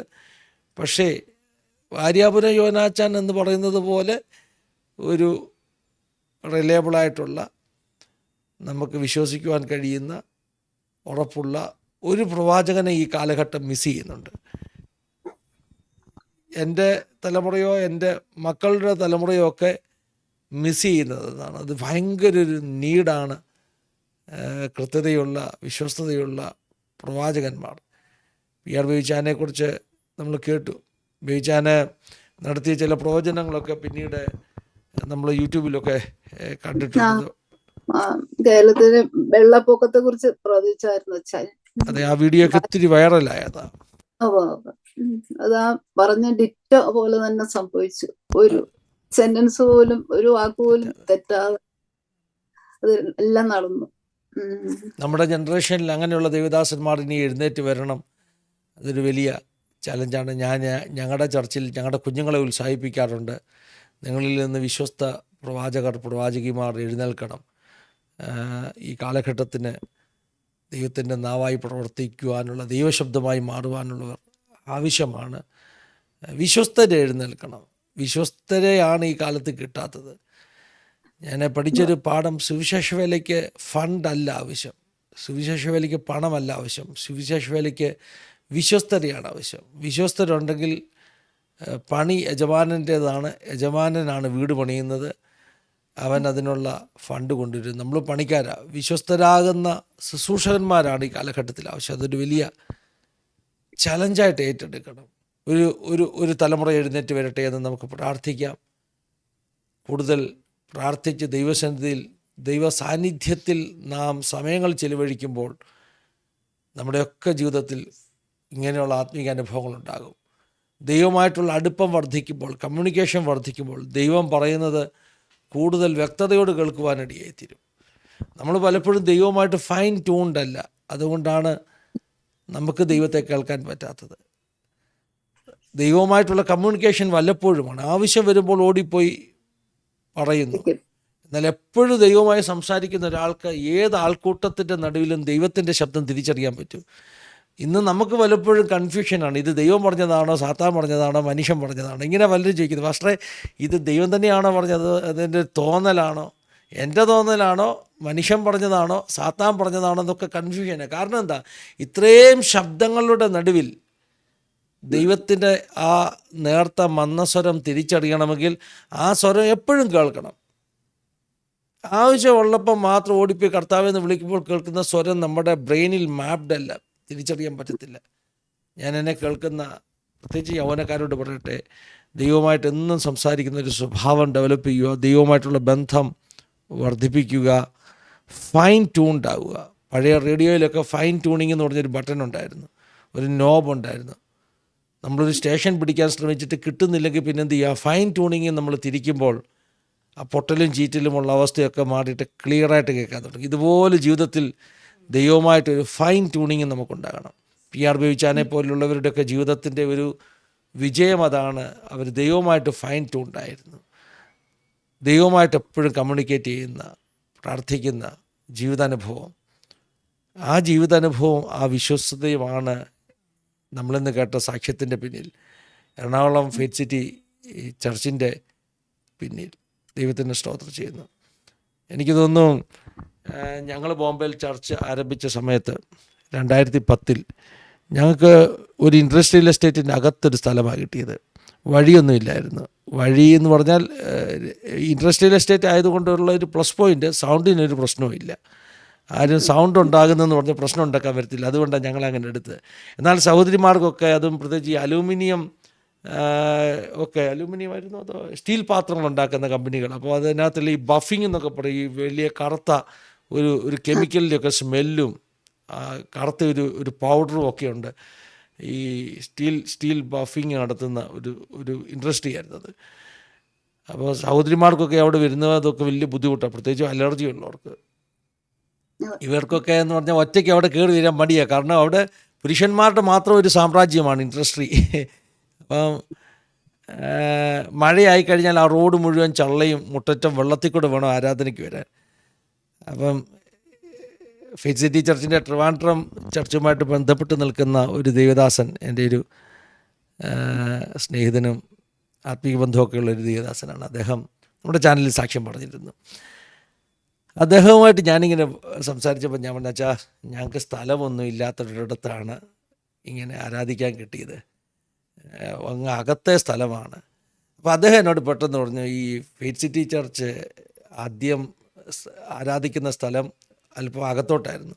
അപ്പോൾ ആരാണ്ട് പറഞ്ഞു, ബേജാനോട് പറഞ്ഞു, റോഡ് സൈഡൊക്കെ ആയിരുന്നെങ്കിൽ ആളുകൾ ബോർഡൊക്കെ കണ്ട് കയറി വരും. അപ്പോൾ അച്ഛൻ പറഞ്ഞു, ബോർഡ് കണ്ട് കയറി വരുന്നവരിവിടെ വേണ്ട, ബോർഡ് കണ്ട് കയറി വരുന്നവരിവിടെ വേണ്ട. അതെ. അപ്പോൾ എനിക്കത് ഭയങ്കര ഇൻസ്പിറേഷൻ ആയിക്കോട്ടെ. ഞാനും പറഞ്ഞു, ബോർഡ് കണ്ട് കയറി വരുന്നവരിവിടെ വേണ്ട, ആരാധിക്കാൻ വേണ്ടി മെനക്കെട്ട് സങ്കടപ്പെട്ട് വഴിയില്ലാത്തടത്ത് വഴി ഉണ്ടാക്കി വരുന്നതിൻ്റെ ഒരു പ്രത്യേക അനുഗ്രഹമുണ്ട്. ഈ കഷ്ടപ്പാടിലൂടെ വരുമ്പോൾ ദൈവം അത് കണ്ടുകൊണ്ടിരിക്കുക അല്ലേ? ദൈവം അത് കണ്ടുകൊണ്ടിരിക്കുക. കാരണം എത്ര കഷ്ടപ്പെട്ട ഈ ദൈവമക്കൾ അങ്ങനെ പോയി ആരാധിച്ചാൽ അതിന് കിട്ടുന്ന ഒരു ബോണസ് അനുഗ്രഹം ഉണ്ടെന്നൊരു വിശ്വാസം എനിക്കുണ്ട്. ദൈവത്തിന് സ്തോത്രം. അപ്പോൾ എനിക്കുള്ളൊരു ഓർമ്മ ഞാൻ പങ്കുവെച്ചു എന്ന് മാത്രമേ ഉള്ളൂ. ദൈവത്തിന് സ്തോത്രം ചെയ്യുന്നു. ഒത്തിരി ദൈവം പിന്നെയും സഹായിക്കട്ടെ, അനുഗ്രഹിക്കട്ടെ, മിനിസ്ട്രിയെ പിന്നെയും വിശാലതയിലേക്ക് നടത്തട്ടെ. ആൻറ്റിക്ക് തന്നെ നമ്മുടെ വ്യൂവേഴ്സിന് വേണ്ടി ഒന്ന് പ്രാർത്ഥിക്കാം. ആൻറ്റി, അവരുടെ ഒക്കെ ജീവിതത്തിൽ വലിയ അനുഗ്രഹം ഉണ്ടാകട്ടെ, വിശ്വാസത്തിന് വർധന ഉണ്ടാകട്ടെ. നമ്മുടെ പ്രഷർക്ക് വേണ്ടി ആൻറ്റിക്കൊന്ന് പ്രാർത്ഥിക്കാം. Hallelujah, hallelujah. വിശ്വസ്തനായ ദൈവമേ, സ്വർഗീയ പിതാവേ, കർത്താവേ, അനുഗ്രഹിക്കപ്പെട്ട സമയത്തിനായിട്ട് വീണ്ടും ദൈവത്തെ സ്തുതിക്കുന്നു, സ്തോത്രം ചെയ്യുന്ന കർത്താവേ. ഇത്രയും സമയം കർത്താവേ ഞങ്ങൾക്ക് ദൈവസന്നിധിയിൽ ഇരുപ്പാന്, ഞങ്ങളുടെ ജീവിതാനുഭവങ്ങൾ പങ്കുവെക്കാനെല്ലാം ദൈവമേ തന്റെ കൃപയോത്ത് നന്ദിയോട് സ്തോത്രം ചെയ്യുന്ന കർത്താവേ. കർത്താവേ, ഈ TV ചാനലിലൂടെ കർത്താവേ ഈ സാക്ഷ്യം കേൾക്കുന്ന എന്റെ മക്കളെ ഓരോരുത്തരെയും ദൈവകാര്യങ്ങളിലേക്ക് ഏൽപ്പിച്ച് പ്രാർത്ഥിക്കുന്നു കർത്താവേ. ദൈവമേ, അവര് ജീവിതത്തിൽ അഭിമുഖീകരിക്കുന്ന ഏത് വിഷയമാണെങ്കിലും കർത്താവേ, ദൈവസന്നിധിയിൽ പരിഹാരമില്ലാത്ത ഒരു വിഷയം പോലും ഇല്ലല്ലോ കർത്താവേ. കർത്താവെ, ഞങ്ങൾ പ്രാർത്ഥിക്കുമ്പോൾ കർത്താവെ, അവർ ഭാരപ്പെടുന്ന വിഷയങ്ങളുടെ മേൽ കർത്താവെ, തലമുറയുടെ വിഷയമാണെങ്കിൽ അങ്ങനെ കർത്താവെ, സാമ്പത്തിക വിഷയമാണെങ്കിൽ അങ്ങനെ കർത്താവെ ദൈവമേ, രോഗത്തിന്റെ വിഷയമാണെങ്കിൽ അങ്ങനെ കർത്താവെ ദൈവമേ, ഈ ദിവസങ്ങളിൽ കർത്താവെ ദൈവത്തിന്റെ വലിയ അത്ഭുത വിടുതല് കർത്താവെ കാണുവാൻ ദൈവമേ സഹായിക്കണം. ഞങ്ങൾ ഒരുമിച്ച് പ്രാർത്ഥിക്കുന്നു കർത്താവെ. ദൈവമേ, എല്ലാ ശ്രോതാക്കളെയും ദൈവമേ അനുഗ്രഹിക്കണം കർത്താവെ. അവര് ദൈവത്തിൽ കൂടുതലായിട്ട് അടുത്തു വരുവാന്, വിശ്വാസത്തിൽ ഉറയ്ക്കുവാന്, ദൈവത്തിൽ കൂടുതൽ ആശ്രയിപ്പാൻ എല്ലാം ഉള്ള കൃപ ദൈവമേ കൊടുക്കണമേ കർത്താവെ. ദൈവത്തിന്റെ കരങ്ങളിലേക്ക് ഏൽപ്പിക്കുന്നു. എല്ലാ ബന്ധനങ്ങളെയും യേശുക്രിസ്തുവിന്റെ നാമത്തിൽ ഞങ്ങൾ ജയമെടുത്ത് പ്രാർത്ഥിക്കുന്നു കർത്താവെ. കർത്താവെ, അവരെ അനുഗ്രഹിക്കണം കർത്താവെ. ഏത് വിഷയമാണെങ്കിലും അവർ അഭിമുഖീകരിക്കുന്ന ഏത് വിഷയത്തിനും കർത്താവെ ഒരു പരിപൂർണ പരിഹാരം ഈ ദിവസങ്ങൾ കൊടുത്ത് ദൈവമേ ഓരോരുത്തരെയും ദൈവമേ അനുഗ്രഹിക്കണം. ദൈവകാര്യങ്ങളൊക്കെ ഏൽപ്പിച്ച് പ്രാർത്ഥിക്കുകയാണ് കർത്താവെ. ഈ ശുശ്രൂഷ ചെയ്യുന്ന കർത്താവെ, നിന്റെ ദാസനെയും ദാസിയെയും ദൈവത്തിന്റെ കരങ്ങളിലേക്ക് ഏൽപ്പിച്ച് പ്രാർത്ഥിക്കുകയാണ് കർത്താവെ. ദൈവമേ, ഇത്രത്തോളം അനുഗ്രഹമായിട്ട് ഈ ശുശ്രൂഷ കൊണ്ടുപോകുവാൻ ദൈവമേ, ദൈവം കൊടുത്ത കൃപയ്ക്കായിട്ട് സ്തോത്രം ചെയ്യുന്നു കർത്താവെ. ഇനിയും അനേക തകർന്ന ജീവിതങ്ങൾക്ക് ഇത് അനുഗ്രഹവും കർത്താവെ വിടുതലുമായി തീരുവാൻ ദൈവമേ അധികമായിട്ട് സഹായിക്കണം കർത്താവെ. നിന്റെ ദാസനെ കുടുംബമായിട്ട് ഏൽപ്പിച്ച് പ്രാർത്ഥിക്കുന്നു, മക്കളെ ഓർത്ത് പ്രാർത്ഥിക്കുന്നു ദൈവമേ. വലിയൊരു അനുഗ്രഹമായിട്ട് കർത്താവെ കുടുംബത്തെ നിലനിർത്തി ഹൃദയോത്ത് നന്ദിയോട് സ്തോത്രം ചെയ്യുകയാണ് കർത്താവെ. ദൈവകാര്യങ്ങളിലേക്ക് ഞങ്ങളെല്ലാം താഴ്ത്തി ഏൽപ്പിക്കുന്നു. പ്രാർത്ഥന കേട്ടതിനായി സ്തോത്രം, യേശുവിന്റെ നാമത്തിൽ തന്നെ ആമേൻ, ആമേൻ. ആമേൻ, ആമേൻ. പിതാപുത്ര പരിശുദ്ധാത്മാവാകുന്ന ത്രിയേക ദൈവത്തിൻ്റെ കൂട്ടായ്മ, സഹവാസക്കാവൽ നമ്മെല്ലാവരോടും പ്രത്യേകമായി നമ്മുടെ നടുവിൽ കടന്നു വന്ന ജീവിതാനുഭവങ്ങൾ പങ്കുവെച്ച പ്രിയ ഗ്രേസി ആൻ്റിയുടെ മേൽ, തൻ്റെ കുടുംബത്തിൻ്റെ മേൽ, ശുശ്രൂഷകളുടെ മേൽ ഇന്നു മുതൽ എപ്പോഴും എന്നേക്കും ഉണ്ടായിരിക്കും അടകട്ടെ. ആമേൻ, ആമേൻ. Thank you aunty. ഞങ്ങളുടെ എല്ലാ നന്ദി സ്നേഹവും അറിയിക്കുന്നു. നമുക്ക് സമയത്തിലെല്ലാം വ്യത്യാസമുണ്ടെങ്കിലും ആൻറ്റി ഞങ്ങൾക്ക് വേണ്ടി കടന്നു വന്ന് അനുഗ്രഹിക്കപ്പെട്ട സാക്ഷ്യം ഞങ്ങൾക്ക് വേണ്ടി, നമ്മുടെ പ്രിയമുള്ള എല്ലാ പ്രേക്ഷകർക്ക് വേണ്ടി കർത്താവ് ആൻറ്റി പങ്കുവച്ചതിനായിട്ട് ദൈവത്തിന് നന്ദി അറിയിക്കുന്നു. Thank you anti. God bless you all. എല്ലാവരെയും ധാരാളമായിട്ട് അനുഗ്രഹിക്കട്ടെ. God bless you all. Have A wonderful time. God bless you.